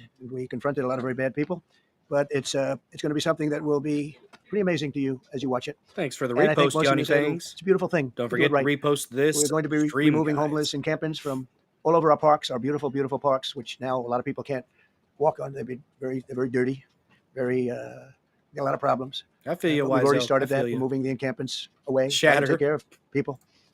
Some of those people rest well. We don't know how they even be got safe, there. man. Some of those people are from different countries, different parts of the world. Nobody knows who they are. They have no idea, but they're there. Getting rid of the people from underpasses and public spaces from all over the city. There are many places that they can go, and we're going to help them as much as you can help. But they'll not be allowed to turn our capital into a wasteland for the world to see. The Metropolitan Police Department and the federal authorities will be supported in the effort, a really big effort, the 800 D.C. National Guardsmen that we'll put on, and much more if necessary, much more. You remember I said, I offered 10,000 once. Remember I said to a certain person who I thought always was highly overrated, not very competent. But I said, if you need them, we'll give you 10,000 of the military or the National Guard. They turned me down. But if necessary, we're going to move service members directly to joining the Guardsmen. And that'll take place very rapidly, and that'll be done in conjunction with Pam and with Pete and everybody else. Good point, Lily. Washington, D.C. should be one of the safest, cleanest, and most beautiful cities anywhere in the world. I don't think we're going to make it that. We're going to make it safe. We're going to make it smart. We're going to make it beautiful. So beautiful. Some of the buildings, we're going to add to it. You see what we've done at the White House. White House is a whole different building. I do that in my part-time because it's a natural instinct as a real estate person. I was very good at that. And I was very good at fixing things up. I like fixing things up. You see what's happening. The marble floors are being reinstalled, renovated, fixed. The whole place is becoming very beautiful. We're going to be adding a magnificent ballroom, most beautiful ballroom, I think, anywhere. We need it. I would have certainly loved to have had it today. I think we would have filled it up. A lot of you are standing outside, can't get in this room. I've never seen the room like this, which tells me that you want to talk about, this was a D.C. news conference. It tells me that you want to talk about crime in D.C. and beautification of D.C., but I'm going to put that's easy. And I think, frankly, fixing the crime with the pros, fixing the crime is easy, too. A person who I've known for a long time, and she's been incredible. She was a fantastic, one of the best ever district attorneys in New York. She was in Westchester, and she became a judge, very successful judge. Until she says something bad about him or says something slightly outside of what he wants, And then she's the worst ever. Horrible, disgusting, horrible excuse at the profession. Man, my voice is off tonight, y'all. Judge. And then she went into showbiz because she was such a good DA and such a good Janine judge, tough Bureau. judge, but fair, always fair. Nobody ever complained about that, but she was tough. And because of that and her reputation, she went into showbiz. So a lot of people don't, they think of Janine as showbiz. Actually, showbiz was not her thing. And she did great. She was on, along with a couple of other of my friends, on the #1 show. Fox News is fucking gay. Stop watching Fox News, damn it. Stop it. Keep watching Fox News, you're going to keep making shit decisions about Russia and the shots. That's part of the reason. He's got the boomer mentality of trust Fox News, faux news. You have a few good apples. I like Jesse Waters. I liked Tucker Carlson when he was on there. Tucker's hit or miss sometimes, but the giggle, guys, I just can't do it. But Fox News is definitely, I don't even know if you'd call it controlled op. It's just establishment dog water a lot of the time. Better than CNN, I guess, or MSNBC, but sometimes no, they're on the same damn page. I don't watch the corporate news. I don't have a need for it, to be honest. I'll watch clips every now and then, but that's the only good thing about Fox right now for me. Jesse Waters and Gutfeld. Mostly Gutfeld. Gutfeld had a great appearance on Jimmy Fallon, the clip that I saw. Yeah, Gutfeld is great. I like him. And she did great, but this is what she loves doing. This is really her baby. What she's going to do is going to be incredible. And I'd like to speak for just a few seconds on what she has in mind, what she wants to do. We're going to be appointing some judges. We have some open spots, and we're going to take people because. Would that throw anybody else off at a podium where you have a microphone here and like all the way over there? Like, I'd be tempted to lean one way and then the other way. I don't know. I thought there was a court thing between him and Rupert, so I don't get. Yeah, I don't know. Judges are letting killers out. They just say, "Go, that's okay. Don't worry about it." So we're putting some. Pam recommended, Todd recommended, some judges that are great. Janine recommended. Janine's given 3 great candidates already. We have about 10 open spots, so we can probably create some more. We need them. Janine, would you say a few words, please? Thank you very much, Mr. President, and thank you, Madam Attorney General, and to all my partners here. We all want the same thing. We all want a safe city. She's tiny but mighty. It's like Mama Dozer. She's 5'0". She's vicious.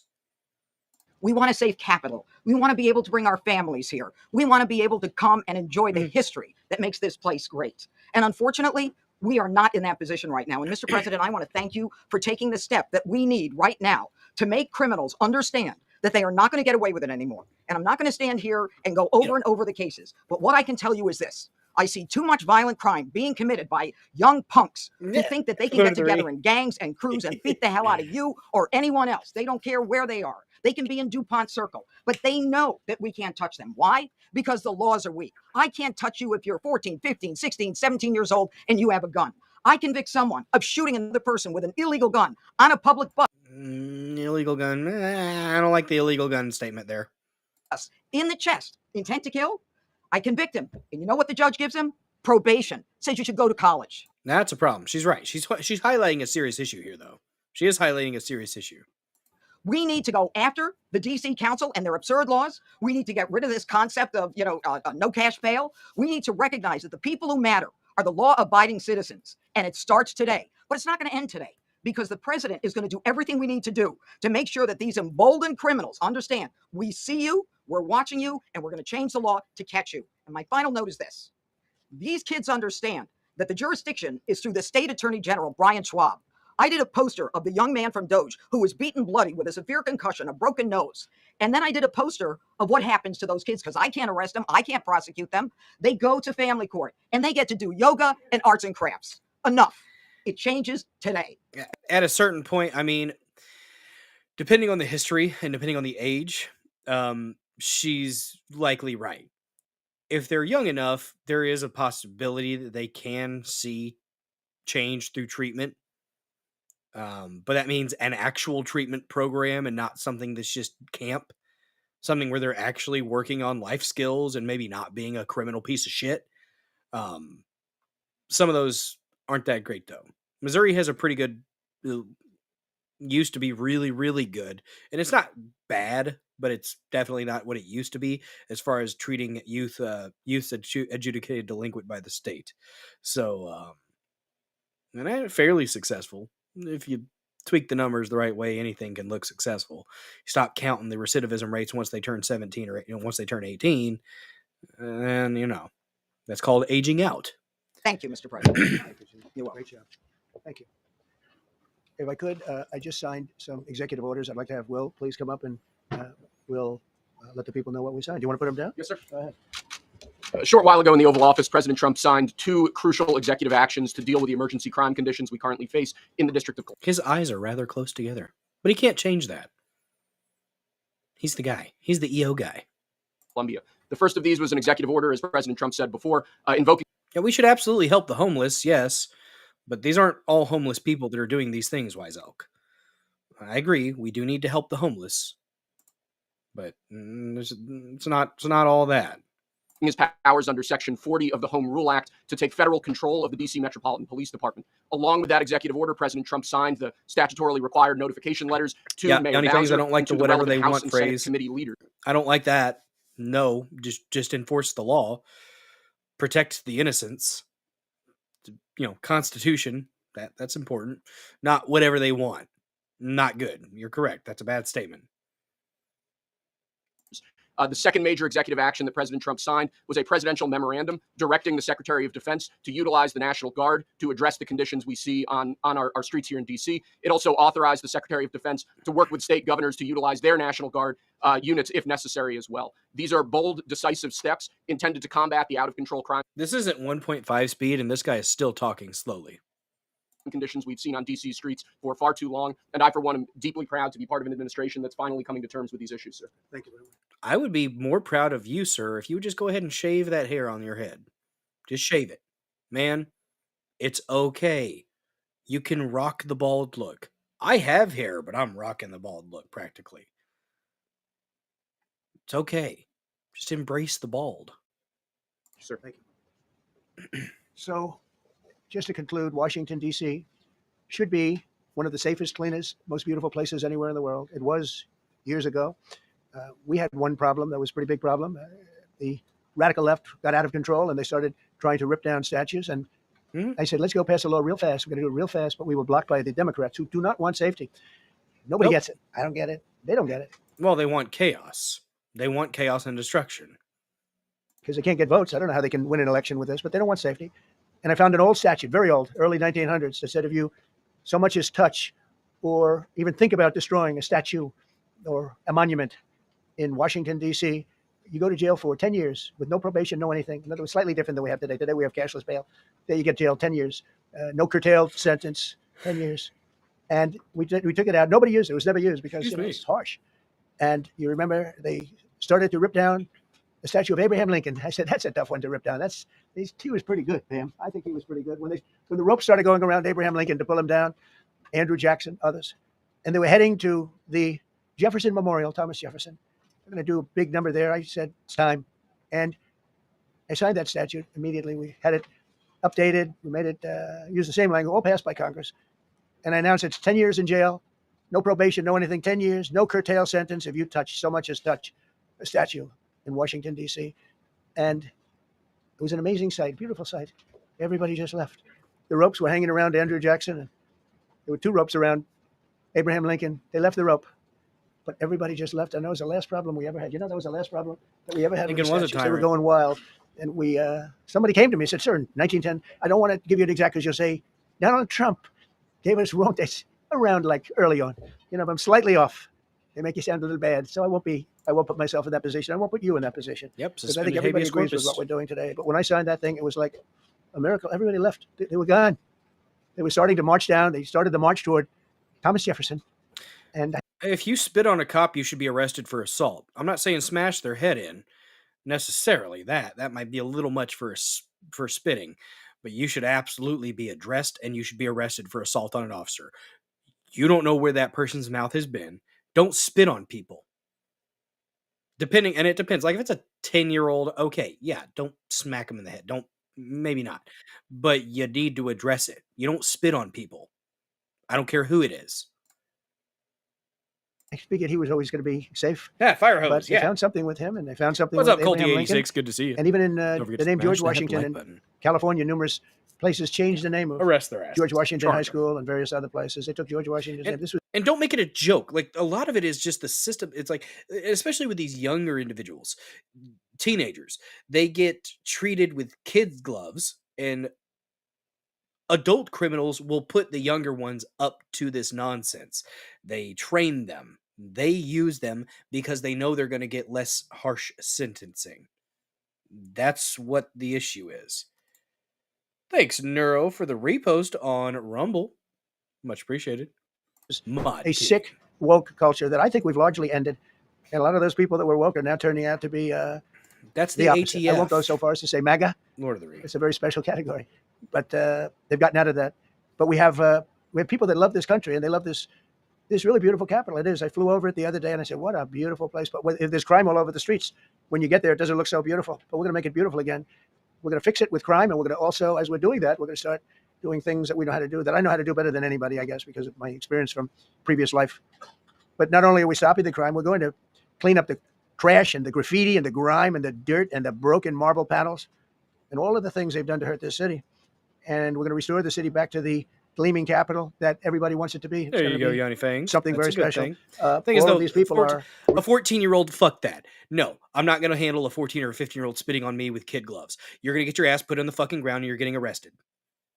A kid, a like 9-year-old or an 8-year-old, that's different. Yes, but when we're saying kids, guys, 15 and 14-year-olds and 16-year-olds do some very horrendous shit. You don't. I'm just saying. They can do they can do damage. So, I hope not, Wise Elk. I really hope not. I think with the COVID stuff, a lot of good cops did quit, though. They didn't want to be part of that crap. I agree. What's up, Neurodivergent One? Mod King in the chat. Make sure you hit that follow and smash the thumbs up. Bacon, thumb, bacon, thumb, bacon, thumb.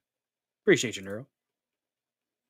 really tough. Can I shake your hand, Getty, please? You're going to be so important, dear. You're going to be that He's guy. got I him. hope I don't have to He won't fire let you him in go. 2 weeks because He's he's too yanking you soft. I don't think he's doing too the pull. soft. If I do, I will, though. You know Is it what? okay? Kudos to that guy. That guy actually fought him off. He didn't get yanked in that hard. That's sturdy. I like it. Solid man. Solid man. You didn't let Trump pull you right in as hard as he does everybody else. I like to see it. No. It depends. I think that's a very dangerous precedent that you could set there, Wise Elk. I think it depends on the situation. If the parent was advocating for, driving them to, enabling the crime, yeah, absolutely. A 15 or a 16-year-old has quite a bit of autonomy, though, and it doesn't necessarily mean that the parent was directly responsible. They charged the parents that were involved, the parents of the school shooter. If they were negligent, sure, but I think that's a slippery slope you're going down there.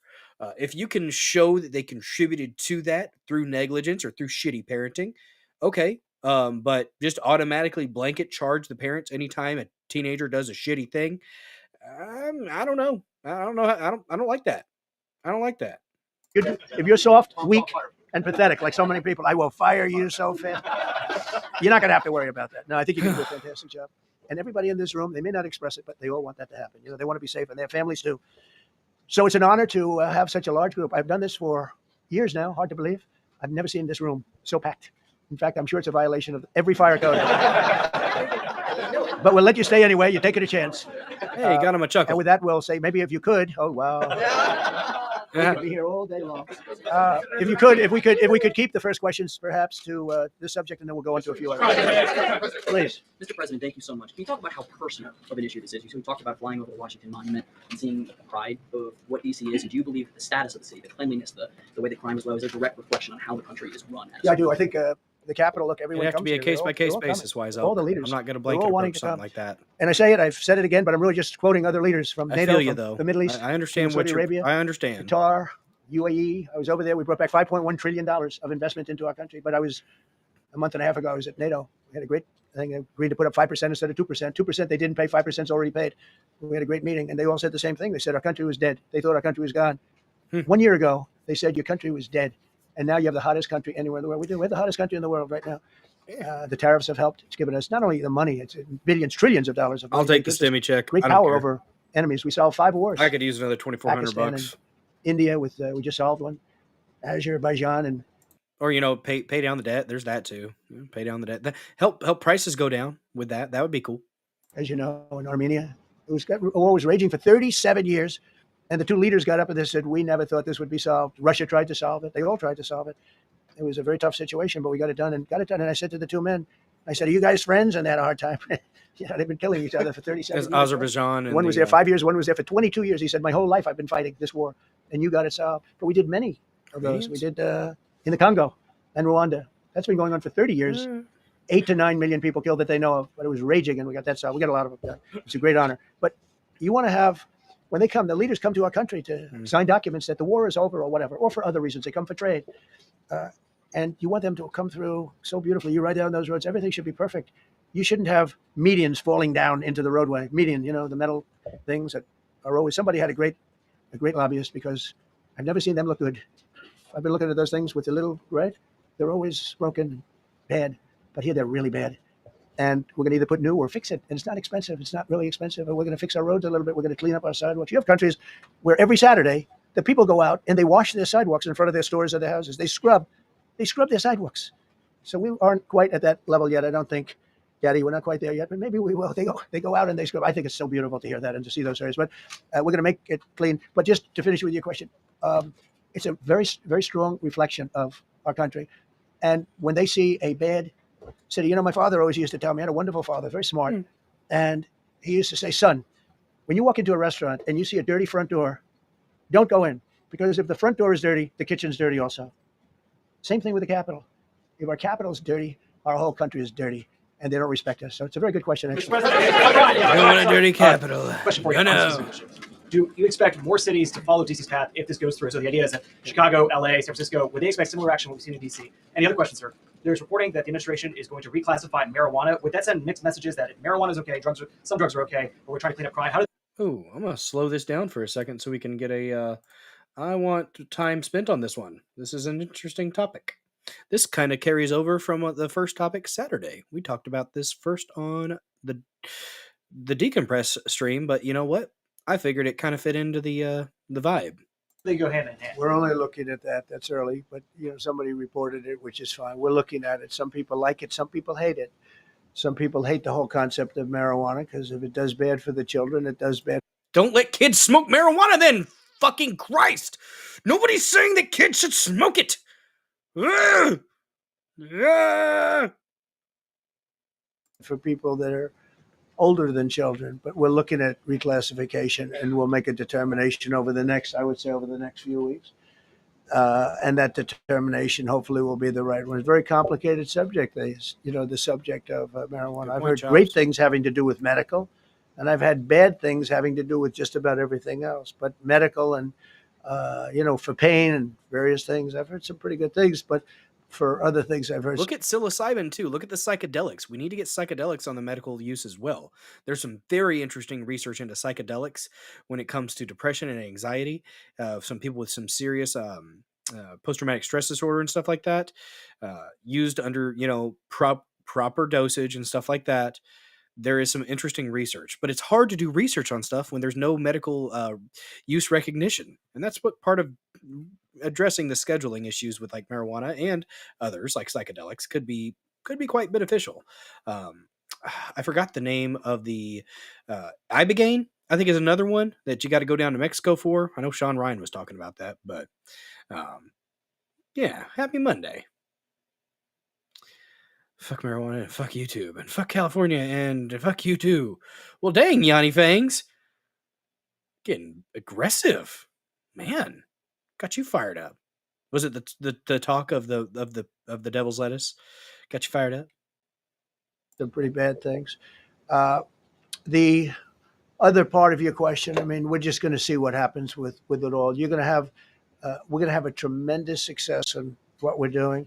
Other cities are hopefully Friendly watching fuck. this. Ah, They're yes. all watching, just like everyone's watching Be here. a little bit messy. They're all watching, and maybe they'll clean up, and maybe they'll self do this and get rid of the cashless bail Oh crap! Is my internet screwing up again? I hope not. thing and all of the things that caused the problem. I mean, if you go back, this whole thing with cashless bail is a disaster. So many problems came that we never had before. So they're watching us today, and if they don't learn their lesson, if they haven't studied us properly, because we're going to be very successful, I have zero doubt about that. It's going to be. It's a question of will it be really fast, like the border. You know, everyone said they used to say Biden used to say, "I need legislation. I need." You didn't need. I didn't get any legislation. I called up Gotcha, our Neuro. people, and we did a great job. Tom Homan was great. As you know, our secretary did a great job. They did a great job. There's no games. They didn't play games, and we're gonna have the same thing here. But then I'm gonna look at New York. Again, to those of you who powered through Saturday's technical issues, God bless you. Thank you so much for sticking with me through the stream, even with those horrendous tech issues. I checked my internet. Internet said things were going well. I don't know. In a little while, let's do this. Let's do this together. Let's see. It's going to go pretty quickly. And if we need to, we're going to do the same thing in Chicago, Chops. which is a disaster. We have a mayor there. Chops mentioned that MDMA is a really powerful tool in couples counseling, but good luck if you need it. Good luck if you need if you need X. Yeah, I mean, or good luck if you need it like you need it prescribed, like under a I don't know what context you're saying. Good luck if you need it. Good luck for your relationship if you need that drastic of a measure, or good luck if you actually need that therapeutic approach. Never heard of MDMA being used. That's fascinating.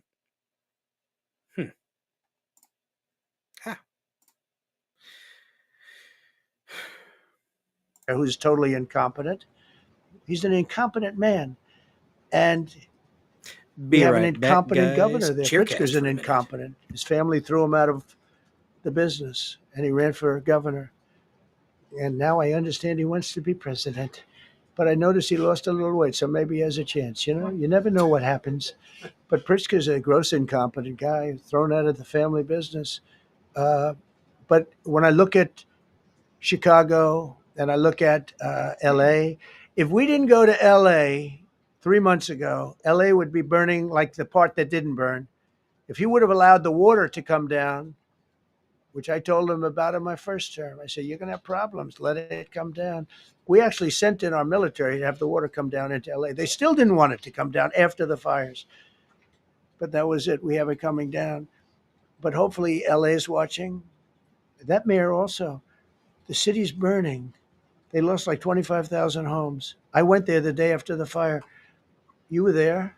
And I saw people standing in front of a burned down home. It was, their homes were incinerated. They weren't like, even the steel was literally, it was all warped and literally disintegrated because of the winds and the flame and the whole thing, like a blowtorch. They were standing on this beautiful day, maybe a couple of days after. We gave it a little time because what they had suffered, almost 25,000 homes. And you see what's happening now. They didn't give their permits. I went to a town hall meeting. I said, we're going to get you the federal permits, which are much harder. Almost immediately. Lee Zeldin is a star. He did an incredible job. They have all their federal permits. They don't have their city permits. And the mayor said to me, we think we could have them in 2 years. I was walking down the street and I met with firemen and police. And I was saying hello to many people that were standing in front of their homes with yellow tape. You can't go in. You can't go onto the lot. And those people wanted to start rebuilding the homes then and there. And the mayor said, we should be able to get them the permits within 2 years. I said, that's a shame. 2 years. Are you kidding? I'm going to get them the federal permit like almost immediately, 2 years. And she drew it back. Well, maybe 1 year. The place was booing her out of the place. They don't have their permits to build their homes. And now they're talking about putting, this is among the most beautiful areas was in the country. Now they're talking about putting low-income housing there. Can you believe this? I love low-income housing. I made money with low-income housing. I built low-income housing. I know more about low-income housing and luxury housing. I know about everything real estate.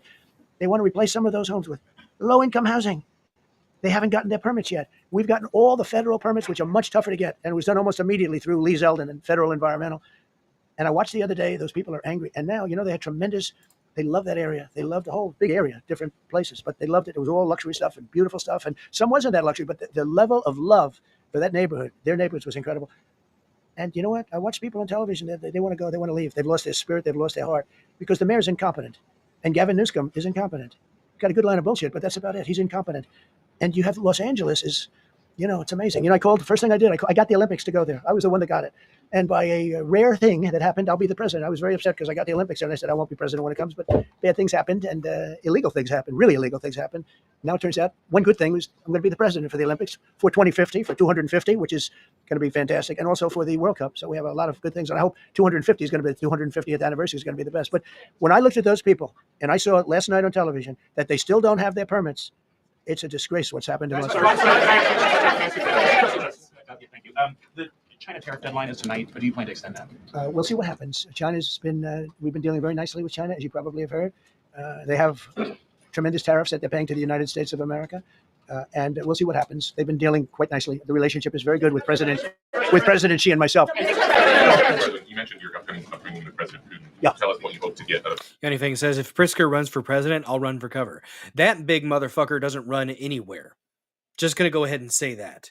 Like I've said before, us in Southeast Missouri, we get woken up in the middle of the night with the rumblings, guys. The rumblings of JB Pritzker's footsteps when he waddles his ass from his bed to the bathroom. Because I assume he has to get up multiple times a night to go to the bathroom. Yes, the thunderous steps of JB Pritzker. They terrorize us here in Southeast Missouri. I don't like that man. He's too large. Eat less. Whether you consider inviting President Zelensky to join. So you have to understand, there's a war that should have never happened. There's a war that wouldn't have happened if I were president. It would have never happened. It was the apple of his eye. I got along very well with President Putin. But if you look, under President Bush, they took a lot of territory. Under President Obama, they took a lot of territory. Under Biden, they essentially took the whole thing. It's just a question of time. Under Trump, you know what they took? Nothing. I was the one that said, you can't build your pipeline. That was half built.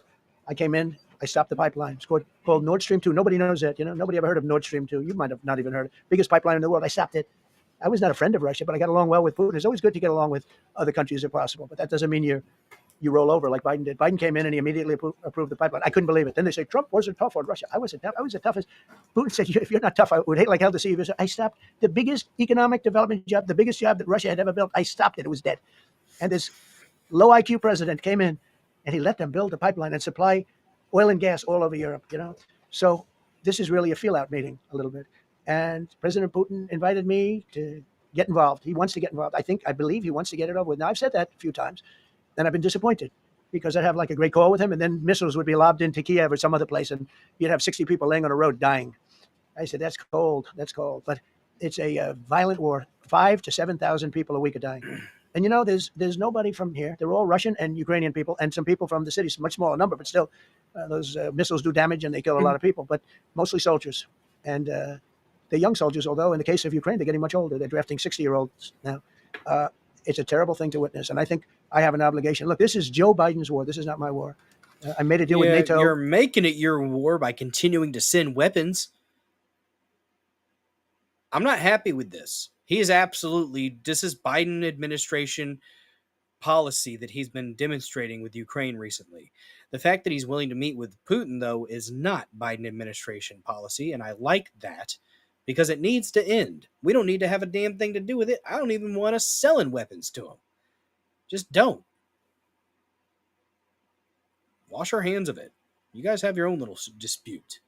A month ago, you covered it very accurately. Actually, we don't pay anything anymore. We're not paying anything. They are buying things from us, and NATO is paying us. I got it raised from 2% of GDP to 5%. And they're paying us for everything that we send. We're not paying. But Biden approved $350 billion. Europe has spent $100 billion. The money that's been spent and the death is incredible. It's the worst thing that's happened, by far the worst that's happened since World War II. So I'm going in to speak to Vladimir Putin. And I'm going to be telling him, you got to end this war. You got to end it. And he wasn't going to mess with me. This war would have never happened. We had a discussion about it one time, and we never had that discussion again. Would have never happened. And when the election was rigged, and then Biden took office, which was barely took office, the auto pen took office. Yeah. Bad things started happening. Bad things, stupid things were said. And it ended up... Well, they need to do something about that because, yes, the auto pen scandal is huge, but they need to do something about it. I do not want to see a sumo match between Pritzker and Christie, but I want it to happen.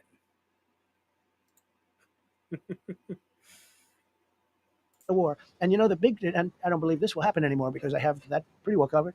This could end up in a third world war. This could have been a third world war. I don't think that's going to happen now. But I thought it was very respectful that the president of Russia is coming to our country as opposed to us going to his country or even a third party place. But I think we'll have constructive conversations. Then after that meeting, immediately, maybe as I'm flying out, maybe as I'm leaving the room, I'll be calling the European leaders who I get along with very well. And, I have a great relationship, I think, with all of them. And I get along with Zelensky, but, I disagree with what he's done. Very, very severely disagree. This is a war that should have never happened, wouldn't have happened. But I'll be speaking to Zelensky. The next meeting will be with Zelensky and Putin, or Zelensky and Putin and me. I'll be there if they need. But I want to have a meeting set up between the two leaders. I was a little bothered by the fact that Zelensky was saying, well, I have to get constitutional approval. I mean, he's got approval to go into war and kill everybody, but he needs approval to do a land swap because there'll be some land swapping going on. I know that through Russia and through conversations with everybody for the good of Ukraine. Good stuff, not bad stuff. Also, some bad stuff. For both. There's good and there's bad. But it's very complex because you have lines that are very uneven. And there'll be some swapping. There'll be some changes in land. And the word that they will use is, they make changes. We're going to change the lines, the battle lines. Russia's occupied a big portion of Ukraine. They've occupied some very prime territory. We're going to try and get some of that territory back for Ukraine. But they've taken some very prime territory. They've taken largely ocean. In real estate, we call it oceanfront property. That's always the most valuable property. If you're in a lake, a river, or an ocean, it's always the best property. Well, Ukraine, a lot of people don't know that Ukraine was largely 1,000 miles of ocean. That's gone. Other than one small area, Odessa, it's a small area. There's just a little bit of water left. So I'm going to go and see the parameters. Now, I may leave and say, good luck, and that'll be the end. I may say this is not going to be settled. I mean, there are those that believe that Putin wanted all of Ukraine. I happen to be one of them, by the way. I think if it weren't for me, he would not be even talking to anybody else right now. But I'm going to meet with him. We're going to see what the parameters are. I'm then going to call up President Zelensky and the European leaders right after the meeting. Yeah. And I'm going to tell them what kind of a deal. I'm not going to make a deal. It's not up to me to make a deal. I think a deal should be made for both. I think Russia has to get back into building their country. It's a massive country. I think they have 11 time zones, if you can believe it. It's a massive, it's by far, from the standpoint of land, it's by far the largest. They have tremendous potential in Russia to do well. They're not doing well. Their economy is not doing well right now because it's been very well disturbed by this. It doesn't help when the president of the United States tells their largest or second largest oil buyer that we're putting a 50% tariff on you if you buy oil from Russia. That was a big blow. And then they say, gee, he wasn't so tough. Nobody else would have done that. And I haven't stopped there. I mean, look, I was all set to do things far bigger than that, but I got a call that they'd like to meet. And I'm going to see what they want to meet about. I'd like to see a ceasefire. I'd like to see the best deal that could be made for both parties. It takes two to tango, right? So ultimately, I'll have a meeting next week. I had a great relationship with him, considering the fact that, I was not nice to him because of the pipeline. I ended the pipeline. I also gave the javelins. Do you ever hear of a javelin? Javelin is called a tank buster. Okay, we heard it before, Trump. Chill out. They say that Obama gave them sheets and I gave them javelins. If it weren't for me, all those tanks that were destroyed at the first days of the war because the tanks got stuck in the mud, some commander made a better. They would have been in Kiev in 4 hours, going down the highway. But a Russian general made a brilliant decision to go through the farmland instead, and they just had torrential rains, and the rains were so bad, and it was mud, and those tanks got stuck in the mud. I don't know who that general is, but knowing Vladimir, he's probably not around any longer because all those tanks were stuck in the mud and they went along with the javelins. I gave them the javelins. You know that. I gave them javelins. They gave them sheets. But I'm going to meet with President Putin, and we're going to see one of the emotes you get when you subscribe. And if it's a fair deal, I'll reveal it to the European Union leaders and to the NATO leaders, and also to President Zelensky. I think out of respect, I'll call him first, and then I'll call them after. And I may say, lots of luck, keep fighting, or I may say we can make a deal. I will tell you this. I've seen a poll coming out of Ukraine. 88% of the people would like to see a deal made. Yeah. And if you go back 3 years, everybody was gung-ho for war. Everybody's gung-ho for war until you have it. It's an amazing thing. I had it with a couple of countries where I couldn't get a deal done with one particular country. And I just couldn't. The guy's great. He's a friend of mine. Great. Good leader. Tough as hell. I couldn't get the deal done. And then he went into war for a short period of time. You know where I'm talking about. First term. And it was nasty. Guys being killed all over the place. And he went through 1 week of war, and I was able to get the deal done. He said, this is nasty. Yes, please. Yeah, just to follow up on what you were saying. First of all, Volodymyr Zelensky. Look at how big this son of a gun is. Either that or it's just tiny women. He's a big dude. Everybody else is small. Dude looks like he should be playing football, not at a press conference. But hey, you know what? Maybe he did play football. And maybe he's passionate about journalism. Is not invited on Friday? He wasn't a part of it. I would say he could go, but he's gone to a lot of meetings. He's been there for 3.5 years. Nothing happened. I mean, you want somebody that's been doing this for 3.5 years? What's the definition of a good deal? I'll tell you after I hear what the deal is. Because there could be many definitions. You're talking about a very large and complex situation. I tell you, the war that I just settled with Azerbaijan and with, as you know, in Armenia was almost as complex as this one, having to do with routes, Successful trade. meeting on Friday with Vladimir. Well, we're going to have a meeting with Vladimir Putin, and at the end of that meeting, probably in the first 2 minutes, I'll know exactly whether or not a deal can be made. No, they don't want that saying, Lamb. Please go ahead. Thank you, Mr. President. I'm going to ask you two questions, one about China, one about Russia, if I could. On China, your administration agreed to send the most advanced or advanced NVIDIA and AMD chips. No, obsolete. No. Obsolete. Well, and then 15% of the I mean, profits. the 20s. No. This is an old chip that China already has. And I deal with Jensen, who's a great guy, and NVIDIA. The chip that we're talking about, the H20, it's an old chip. China already has it in a different form, different name, but they have it. Or they have a combination of two will make up for it and even then some. Now, Jensen's a very brilliant guy, and Jensen also has a new chip, the Blackwell. Do you know what the Blackwell is? The Blackwell is super duper advanced. Super I would duper. make a deal with that. Not just super, but super duper advanced. Damn it. That's right. Big difference. Although it's possible I'd make a deal, a somewhat enhanced in a negative way Blackwell. In other words, take 30% to 50% off of it. But that's the latest and the greatest in the world. Nobody has it. They won't have it for 5 years. But the H20 is obsolete. You know, it's one of those things, but it still has a market. So I said, listen, I want 20% if I'm going to prove this for you, for the country, for our country, for the U.S. I don't want it myself. You know, every time I say like 747, I want, yeah, for the Air Force. That's all I just wanted. So when I say I want 20, I want for the country. I only care about the country. I don't care about myself. And he said, would you make it 15? So we negotiated a little deal. So he's selling a essentially old chip that Huawei has a similar chip, a chip that does the same thing. And I said, good, if I'm going to give it to you, because they have a, they have a stopper, what we call a stopper, not allowed to do it. It's really known as a restrictive covenant. And I said, if I'm going to do that, I want you to pay us as a country something, because I'm giving you a release. I released them only from the H20. Now, on the Blackwell, I think he's coming to see me again about that, but that will be a unenhanced version of the big one. Like, I don't know if you know it, we will sometimes sell fighter jets to a country, and we'll give them 20% less than we have. You know what I mean, right? That's just it. So on Russia, do you see a time, Mr. President, when there could be normal trade between the U.S. and Russia? Should the meeting go well? Should there be peace? I do. Yeah. Russia has a very valuable piece of land. If Vladimir Putin would go toward business instead of toward war, it's a warring nation. That's what they do. They fight a lot of wars. A friend of mine said Russia's tough because they just keep on fighting. They beat Hitler, so did we, and they beat Napoleon. They've been doing this for a long time. I asked a question to a very, very smart man that some people like and some people don't like. Viktor Orban, right, from Hungary, the head of Hungary, and he's in that same area and knows the two countries very well. I said, this was before Biden didn't do anything to get us out of it. He could have gotten us out of that. It would have never happened. I said, so can Russia be beaten by Ukraine? He looked at me like, what a stupid question. He said, Russia's a massive country, and they win their country, and they win their life through wars. They fight wars. That's what they do. He said, China beats you with trade. Russia beats you with war. That was a very interesting statement. China's not beating us with trade. Not when I'm in charge. But they were beating Biden with trade, but they never beat us with trade. Don't forget, China had to pay $400 billion worth of tariffs when I was last time. That was last time. And if we didn't have COVID, all of this stuff we would be loaded. We're finding hundreds of billions of dollars of cash is pouring into our country now because of tariffs. And all we're doing is we're doing what they do to us. It's so beautiful to see it. They found last month, as you saw, $25 billion of excess cash flow. They're saying, where did it come from? I said, I'll tell you where it came from. It came from a place called tariffs. And we're doing very well. We're really doing well. But I expect to have a meeting with Putin that I think it'll be good, but it might be bad. And I'm here for one reason, to get rid of a war that somebody else started. Should have never happened. And if I could end it, great. Complex war, a lot of bad blood, But Zelensky's been there for 3.5 years. So if you put him in a room, now I will say this, ultimately I'm going to put the two of them in a room. I'll be there or I won't be there.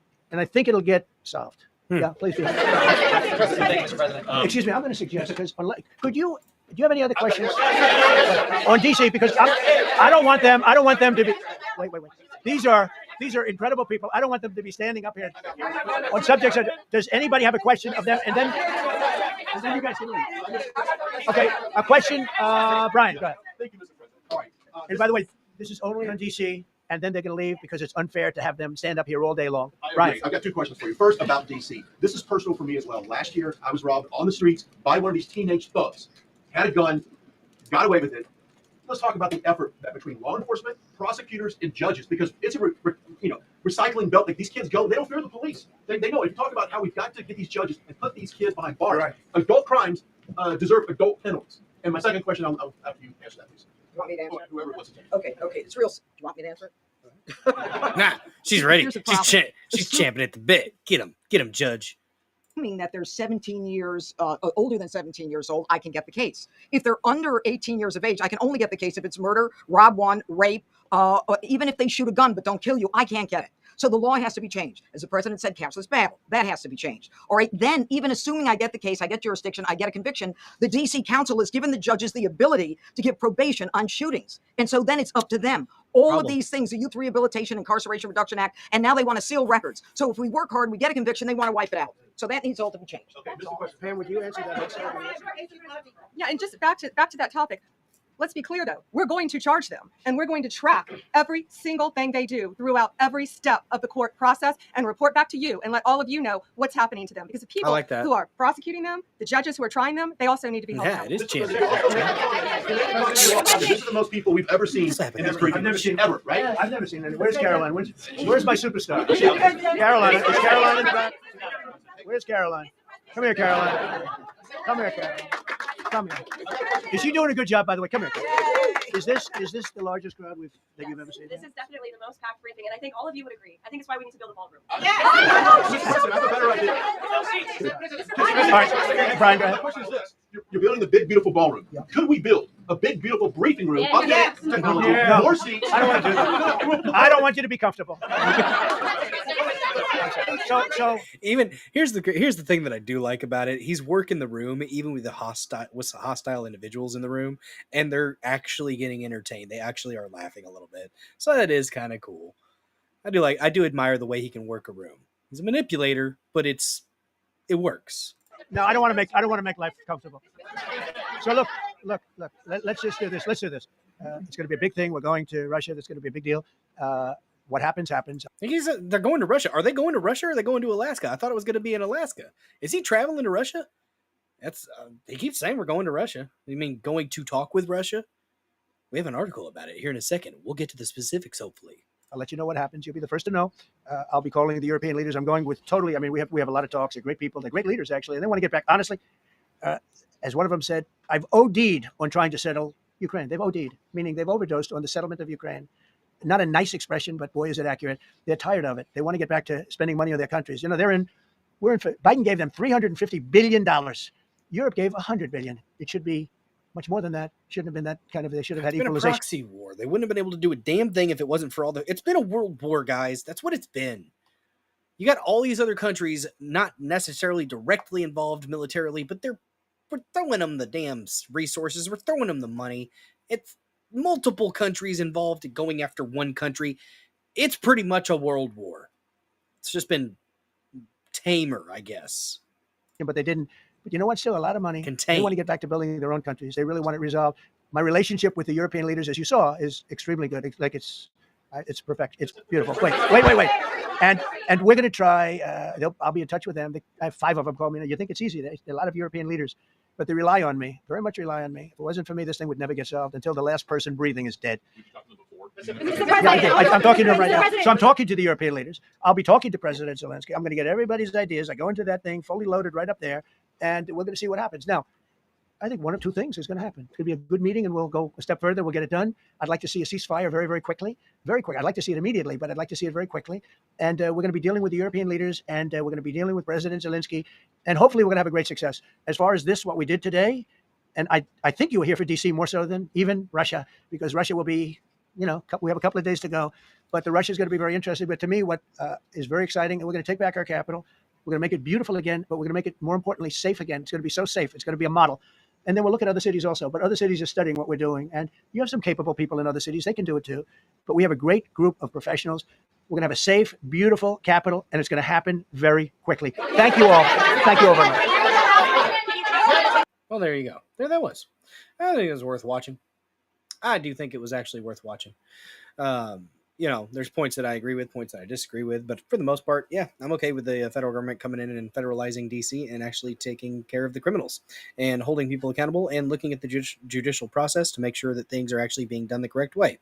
Like I said, my libertarian and anarchist leanings fly out the window when states or a district is letting criminals attack innocent civilians.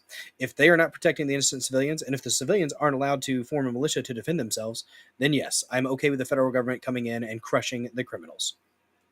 Yep, authoritarian bill comes out for that.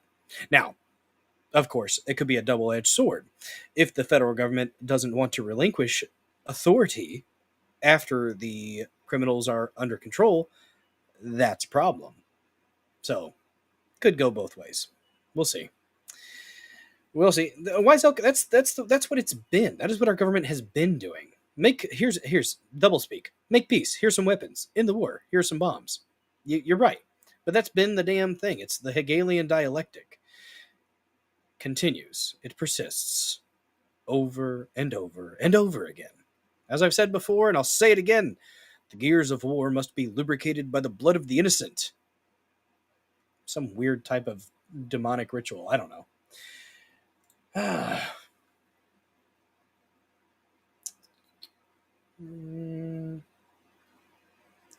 had an article about that, but I don't think we need to hit that topic anymore. That's pretty much. There's a link in the description to that article if you guys want to check it out. But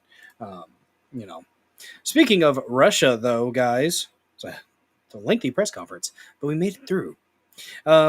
Next topic we're going to dive into, the Russia topic. He talked a little bit about it during the press conference. We have a piece from the Daily Mail that we're going to get into, but I think I wanted to share something else with you guys really quick.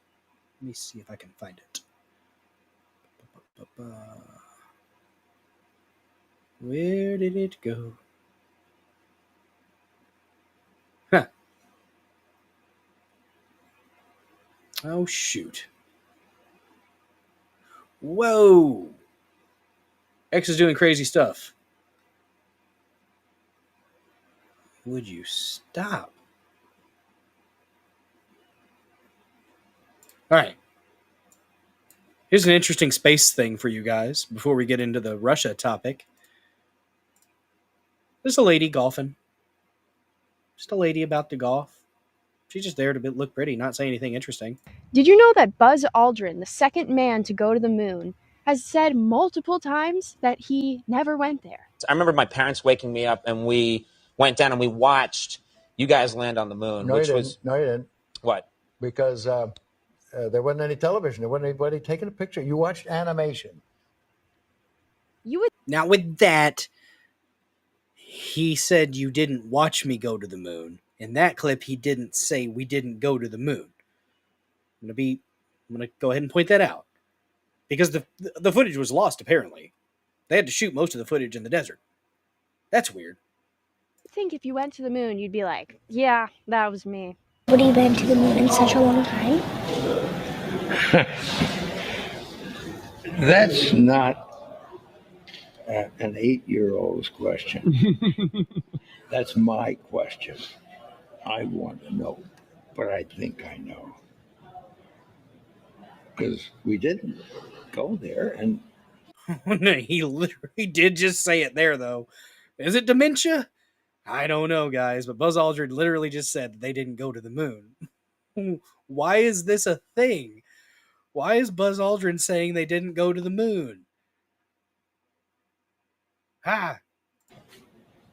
and that's the way it happened. And if it didn't happen, it's nice to know why it didn't happen. So in the future, if we want to keep doing something, we need to know why something stopped in the past that we wanted to keep it going. Why are they lying about getting us to the moon? That is the dumbest thing I've ever heard. Anyways, this is my driver, and I'm fed up. So, I'm glad I got this. Smack. It was a good hit. It's a good hit. I like it.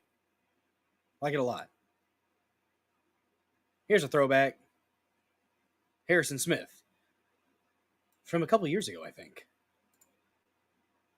Should I wear a mask? We know that masks don't really stop you from getting this type of infection. The science is pretty much settled on this. Masks don't work. Okay, so no mask. Actually, they're mandatory, and also we're shutting down everything. Wait, what? Yeah, it's called lockdown. I'm basically declaring martial law and saying that you can't leave your house or gather in large groups. How do you think you're going to get people to go along with this? Well, it's only for 2 weeks. It's going to last forever, isn't it? Maybe. And you're shutting everything down? Everything? Every restaurant, every store? Yep, absolutely everything. Everything's shut down. We're all in this together. So like even like Walmart and Target? No, they can stay open. Okay, well, what about like McDonald's or Taco Bell? Obviously, McDonald's and Taco Bell can stay open. Okay, so Yeah, small shops, fuck them. Big corporations, they get to do whatever the fuck they want. That's definitely when I knew this is bullshit. I was actually about 2 weeks in. I was just like, I don't know about all this shit. About a month in, I'm like, fuck this shit. Big change. If we ever let it happen again, I think our country's lost. I'll just say that. If we let the government edicts control us with a fucking cold again, guys, we're fucking lost. I'll just go ahead and say that. Stores can stay open, but if a small business tries to stay open, we will send a tank and point a rifle in their face and maybe send them to jail. But it's only for 2 weeks or years or whatever. I mean, won't that crash the economy? Oh yeah, 100% for sure. Okay, but this stops the virus. It does not, no. Okay, other than masks that don't work and lockdowns that don't work, is there anything else you suggest that we do? Oh, I'm not suggesting anything. I'm imposing plastic barriers and social distancing as well. Okay, so those work. No, of course not. It's ridiculous. Just think about it. But we do encourage contact tracing, where you download our app to your phone and then use it to log everywhere you go and everything you do and everyone you interact with. It sounds like a precursor to vaccine passports. No way, that's California crazy. Hey, by the way, we sent a investigative team to figure out the origins of the virus. Oh, so you're investigating the lab? If you guys haven't followed the channel yet, smash that follow button. Like the channel as well. And like the stream. Good to see you. No. Okay, well, who are you sending to investigate? The guy who runs the lab. Yeah, this sounds suspicious. It's not. I mean, the whole thing sounds sketchy. Nothing you're saying really makes any sense. And it seems like the same people imposing the masks and lockdowns are the same people that are benefiting from it. And it seems like it's going to have way worse long-term effects than the virus itself. I mean, all of this seems arbitrary and expensive. A little bit. Well, it's only until we get the vaccine. And actually, it's going to be a wonderful, revolutionary new mRNA vaccine. So, thank God we have Bill Gates helping us with this. Bill Gates, isn't he the one who thinks the most pressing issue the Earth faces is overpopulation, and that the best way to reduce population is through vaccines? Didn't he give a TED Talk to that effect? No, shut up. He loves you.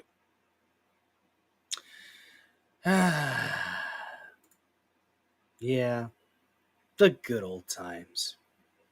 If we ever get back to that, like I said, if we ever let that crap happen again, we've lost ourselves as a country. I really hope it doesn't ever happen again. But there are a lot of people, guys. There are a lot of people that still trust the government and believe it's there to help. Not usually.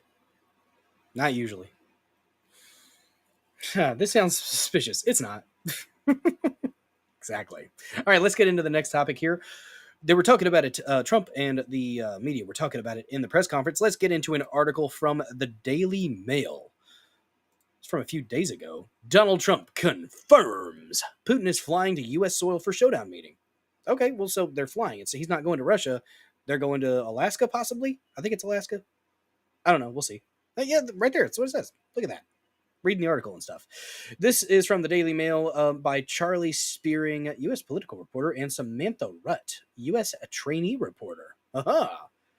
President Donald Trump announced on Friday that he will meet with Russian President Vladimir Putin next week in Alaska. I can see Russia from my backyard.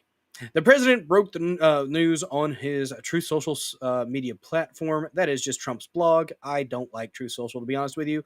Never really gotten much traction there. I've got a little over 1,000 followers, but barely any interactions from real people. Kind of sucks. It's Trump's blog. That's what it is. Confirming that the meeting would take place on Friday, August 15th. The highly anticipated meeting between myself as President of the United States of America and President Vladimir Putin of Russia, Russia, it's all a hoax, will take place next Friday, August 15th, 2025, in the great state, some say one of the greatest states of Alaska. A lot of oil, a lot of land there. We should be drilling. Drill, baby, drill, I say. Trump wrote. Further details to follow. Thank you for your attention to this matter. Earlier Friday, Trump spoke to reporters about his attempts to end the war between Ukraine and Russia, saying he would start by meeting with Putin. The president confirmed that some negotiations on territory in Ukraine would need to take place to end the war that has lasted 3.5 years. It's complicated. Nothing's easy, he previewed. It's very complicated, but we're going to get some back. We're going to get some switched. Trump said his focus was on ending the war and saving lives. I think if we didn't come, Ukraine and Russia would have ended up being a world war, and I stopped that. He said, we're not going to watch that. The summit will be the first face-to-face meeting between the leaders of Russia and the United States since former President Joe Biden met with Putin in 2021. Russia invaded neighboring Ukraine in 2022 after meeting with Biden because they saw that he was weak and, useless, who refused to meet with Putin after the invasion. The soon-to-be meeting also marks the first time Putin or any Russian leader has visited the U.S. since 2015 meeting when Putin met with then-President Barack Obama at the UN General Assembly meeting in New York City on September 28, 2015. The surprise announcement comes just one day after the Trump's new deadline for Russia to commit to peace talks expired. Trump's statement also follows reports from several U.S. outlets citing a White House official who indicated that any potential meeting with the Russian leader would be contingent on his willingness to engage directly with Ukrainian President Volodymyr Zelensky. However, when pressed by reporters for clarification, the U.S. president stated that a meeting between Putin and Zelensky would not be a prerequisite for the planned U.S.-Russia talks to move forward. The U.S. leader is continuing to seek a diplomatic end to the war in Ukraine and is threatening economic sanctions if Putin continues to snub Volodymyr Zelensky. If the U.S. missed the peace talk deadline, the nation would have been expected to levy secondary tariffs targeting Russia's key allies, India and China. In anticipation of those surcharges, India last night announced it was suspending its orders for Russian oil. Uh-oh. Well, that's a nice little picture there.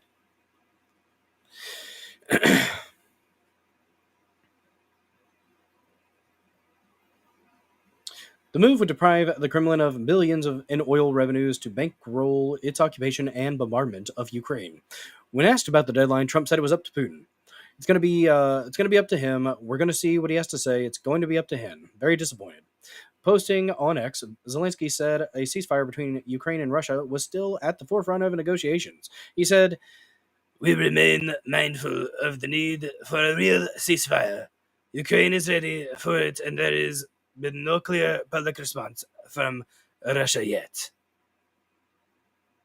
Well, there you go. That was a relatively short article from the Daily Mail. Kind of glad about that, not going to lie. What? That was what Zelensky sounds like. He's Ukrainian, which is pretty much Russian once removed. And he makes it very gruff. So that entertained my Lady Dozer and Middle Dozer, apparently, my Zelensky impression. I'm gonna play a clip of him tomorrow and let you tell me how I did, Becca. Tell me how I did. Oh man. All right. Fun times, guys. Fun times.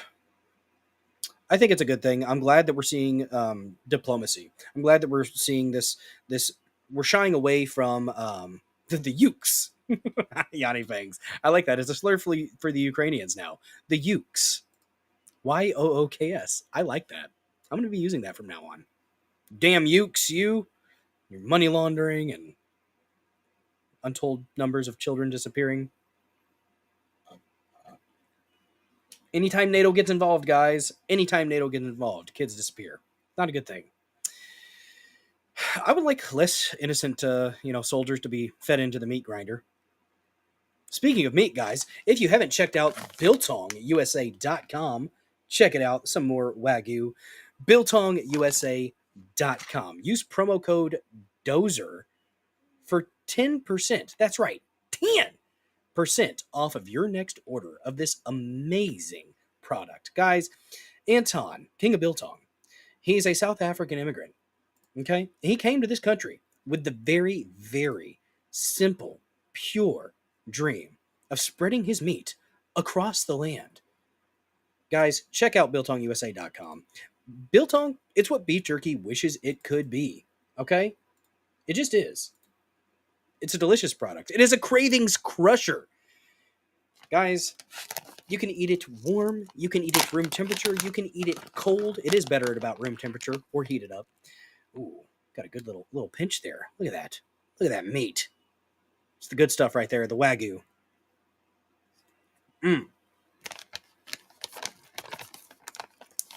There it is, guys. Right there. And I will say the 8-ounce bags, they do make good gifts, but I'm a bit stingy and I tend to keep them. The Peri Peri is my favorite, but any product you get from them is going to be worth your money. They also have tea, Rooibos teas, Rooibos. And thank you so much to Anton for sending me some of that tea, some honey lemon echinacea, and then ginger and chili, actually, which was surprisingly good. I did not expect the chili tea to be good, but man, it opened my sinuses up. Both of the teas, oh my God, salivating, so good. You gotta put Anton's me. There you go. Thanks, Mod King. Appreciate you, bud.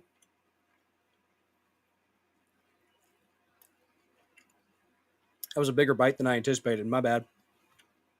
It's good stuff, guys. Got the seasoning, especially when you get in the bottom. You mix up the seasonings there. But yes, King of Biltong. www.biltongusa.com. Promo code Dozer for 10% off. Definitely worth your money. Guys, it's not a BS product. Bill just man-mouthed that bitch. That's right, I did. That was a big bite. I should have taken a smaller bite. Because I'm out of soda. I had enough for a sip, damn it. It is, sincerely though, like, it's a good small business, and it is definitely fantastic products. Any money that you're going to spend, you're not going to regret spending it there, so check them out. Oh, dang. Thanks for trying, man. Absolutely Chadley move of you to be trying, even though you're having internet issues. Maybe you caught the internet virus or whatever that was affecting my stream on Saturday. Maybe it transferred to you, Neuro. If it did, I'm sorry. I didn't intend for this to happen. It was an accident, I swear. Sorry, boss. Let me see. I need to go back out of here and find some stuff. Guys, Rumble has news. From an RU with Russia to RU with Rumble. We got news. Let me find it real quick. Oh man, I actually did have something I thought about doing. But we are going to move into some premium conversation here in a minute. I want to pull this up first, though. Yes, indeed. We have an announcement from Rumble, guys. You caught the internet AIDS. You're welcome. Not HIV, but full-blown AIDS. You've got the AIDS. Let's check this out. We have a big announcement from Rumble. I'm going to go ahead and read through this information for you guys, and then during the premium portion, I might go ahead and pull up the Matt Kors interview with Chris Pavlovsky. That was earlier today. I didn't get to watch the whole thing, only a little bit of it. But the main topic that we're going to be discussing on on the premium portion is going to be about that 31 slash Atlas or 3i Atlas, whatever it is. That's the main topic. Little woo-woo stuff, little alien stuff. We're going to do about an hour or so. But let's go ahead and look at this article from Rumble. Rumble is making moves. And while this is not confirmed, not official, an offer has not actually been made yet, the announcement's out there. And it looks like it's being received quite positively from the public and in the stocks. That's what I've heard. I haven't looked at the stocks, but it's a good move, I think. This was dated 8/10. A Rumble announcement. Rumble announces intent to acquire AI company Northern Data. Rumble has notified Northern Data of its interest in a potential all-stock exchange offer for 100% of the outstanding shares of Northern Data. Transaction would create a leading force in Freedom First infrastructures supported by Rumble's existing balance sheet. Tether, the majority shareholder of Northern Data, well, there you go, that seems like a match made in heaven, has indicated it would support the transaction. Following consummation of... Yes. Of the potential transaction, Tether would become an important customer of Rumble with a multi-year commitment to purchase GPUs. So, data processing. Longboat, Key, Florida, August 10th, 2025. Rumble, NASDAQ Rumble, quotes, in parentheses. The video sharing platform and cloud services provider confirmed today that, consistent with the announcement made concurrently by Northern Data AG ETR MB2, a leading provider of AI and high performance computing HPC solutions, Northern Data, Rumble has informed Northern Data of its interest in pursuing a potential exchange offer. The potential offer.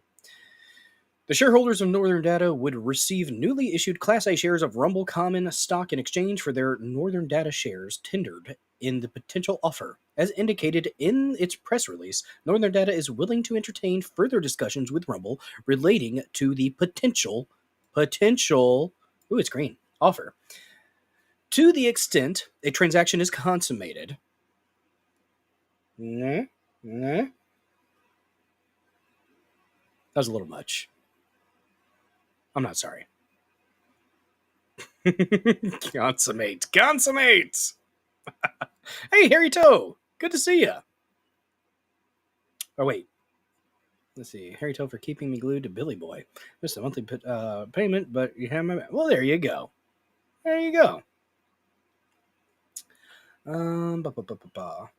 did I miss something? Let's see. To the extent a transaction is consummated, the buying company would emphasize not only AI leadership, but also data privacy and independence on a global scale. The key terms of the potential offer are expected to include or result in the following.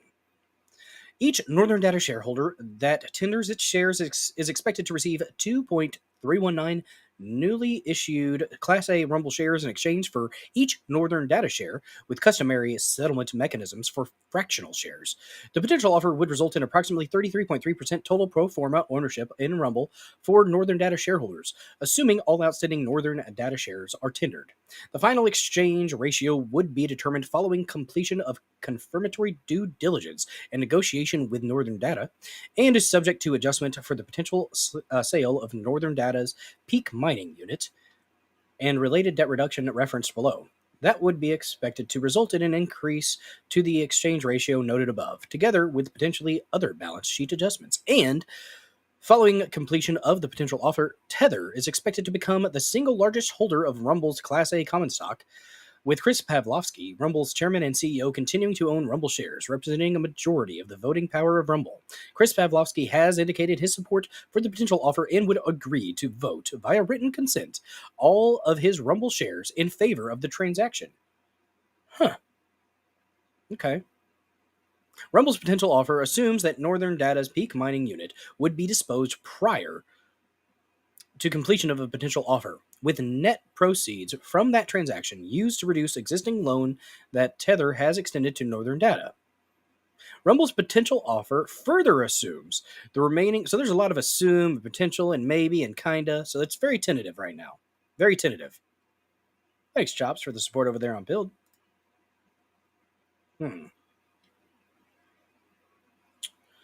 Rumble's potential offer further assumes the remaining loan would remain outstanding following completion of the potential offer on modified terms and would continue to be an obligation of Northern Data. Rumble would seek to structure the loan such that Rumble and its pre-transaction subsidiaries would not have any obligation or liability with respect to this loan. Rumble believes that the potential offer, if completed, would fundamentally transform Rumble into a global AI cloud leader. Let's do it. Upon acquiring all outstanding Northern Data shares, Rumble expects that it would integrate Ardent, Northern Data's data center business, and Taiga.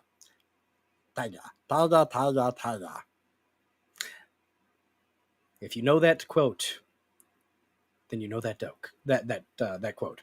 Northern Data's GPU as a service business into Rumble's existing operations. The Taiga business has a significant number of NVIDIA GPUs, including approximately 20,480 H100s and 2,048 H200s. Ardent and Northern Data Group have 5 owned data center sites with energized capacity potential of nearly 850 megawatts. Is that megawatts or milliwatts? I think it's megawatts. Alongside several strategically located co-located sites. This owned energized capacity includes its site in Maysville, Georgia, which upon completion is anticipated to deliver up to 180 megawatts of capacity. Yes, Yanni Fang sounds birdy. Birds. Birdy. Ducky. Yes. It was Kung Fu. Was it Kung Fu? No, it wasn't Kung Fu Hustle. I'm thinking. I got the movie in my head, but I got the name wrong.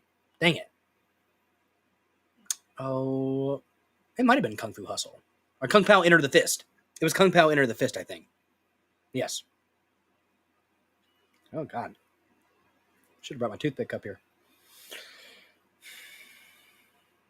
Tether, the largest company in the digital assets industry and the most widely used dollar stablecoin in the world, has advised Rumble that it supports the potential offer. When Tether made its $775 million investment into Rumble in February 2025, it was predicated on the mutual desire to challenge big tech in all areas, with a deep focus. That's right, deep focus on video and cloud.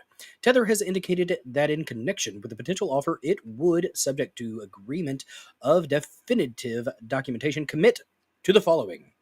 Subject to agreement of definitive documentation, selling its entire shareholding in Northern Data, representing approximately 54% of Northern Data's outstanding shares, to Rumble in exchange for newly issued Class A shares of Rumble common stock or pre-funded warrants thereto, at the same exchange ratio offered to Northern Data shareholders in the potential offer. As a result of such exchange, significantly expanding its investment in Rumble, evidencing its continued conviction that Rumble represents a unique business opportunity, becoming an important customer of Rumble following completion of the transaction with a multi-year commitment to purchase GPUs, and amending the current loan to Northern Data, thereby providing sufficient financial headway for the acquired business. The potential offer and related transactions would be the latest step towards Rumble's and Tether's shared vision to democratize compute. To democratize compute? That seems like an error. Computing? While providing unfettered access to infrastructure. This would all be achieved by the delivery of GPU as a service and data center power, both of which would leverage Rumble's existing high-growth cloud business. Important information. This is how much more we got of this? I don't know if I feel like reading the rest of this, guys. This is a lot. Oh, wait a second.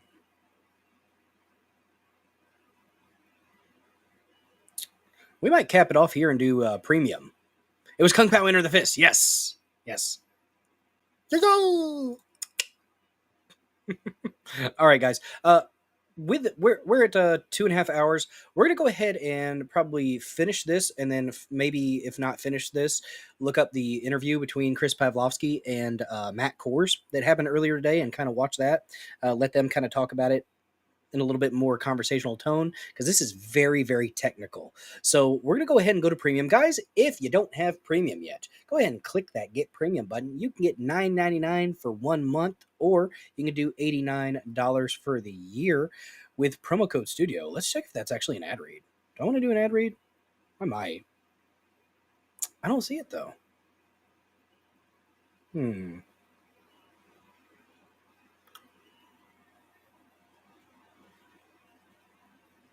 What is that? Let me stop sharing real quick. I'm going to take a look at these real quick. There's a bunch of ad reads I could do. Hey, look, I could get 35 cents for this one. What is that? Pickaxe? Let's do Pickaxe. I don't even know what it is. Apparently it's a platform. I don't know. What?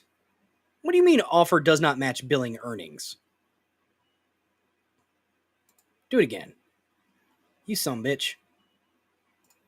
Fine, Rumble. Don't let me do an ad read. We'll try it again. Hey, it worked that time. All right. Campaign in progress.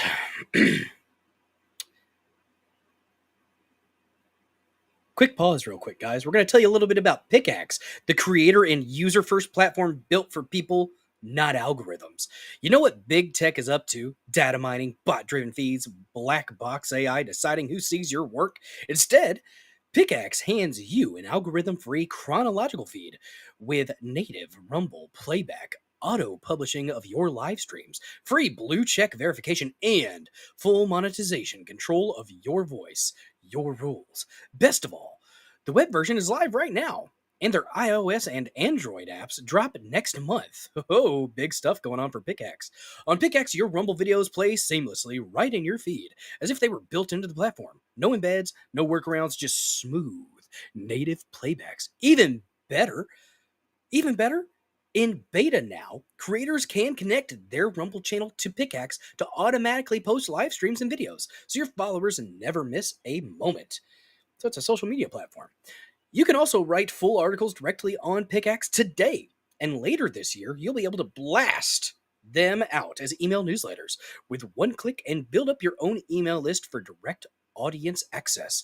Monetize on your terms through paywalls, revenue sharing, or affiliate ads that auto insert promo codes and tracking links. And because bots shouldn't steal your spotlight, Pickaxe hands you a free blue check so everyone knows it's really you.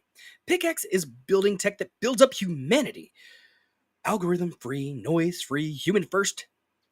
Head to pickaxe.com, sign up, and take your platform to the next level. Real voices deserve a real home. Well, there you go, guys. Check it out. Pickaxe.com. Sounds like it might be worth checking out. I'm going to check it out later, guys. Definitely.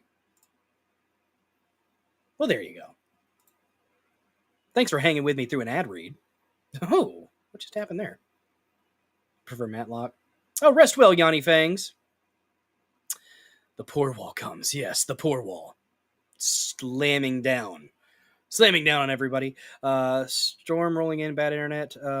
See, do you want to hear a joke? Maybe Conspicuous Herald. But we are going to raid somebody over there on Pilled before we end here. We'll send the raid over to Third Railify on Pilled. We are going to go premium here in just a moment. If you're watching over there on YouTube, hi. Nobody watches there, but I ended up streaming there tonight. If you're watching on X, come on over to Rumble and join Premium. You can subscribe. You don't necessarily have to join Premium, guys, for $9.99 a month. $9.99 a month. You can subscribe to Bulldozer74 here on Rumble for $5 a month and get access to premium content. It's something that you can do. You don't have to, but it is something. That's right. We're going to kick out the pores. If you have the red rash, you can stay. If not, just watch the screen that's with me gone. And just imagine me talking more about Rumble's deal with the Northern Data. Possible, potential, almost, kind of, not really there yet, maybe. We'll see. Deal. We're going to pull up the interview with Matt Kors and Chris Pavlovsky, and we're going to talk about aliens, guys. Aliens. Is Avi Loeb full of shit? Maybe. I don't know. You'd have to subscribe or get premium to see, guys. We are going to discuss that. Going premium in 3, 2, 1.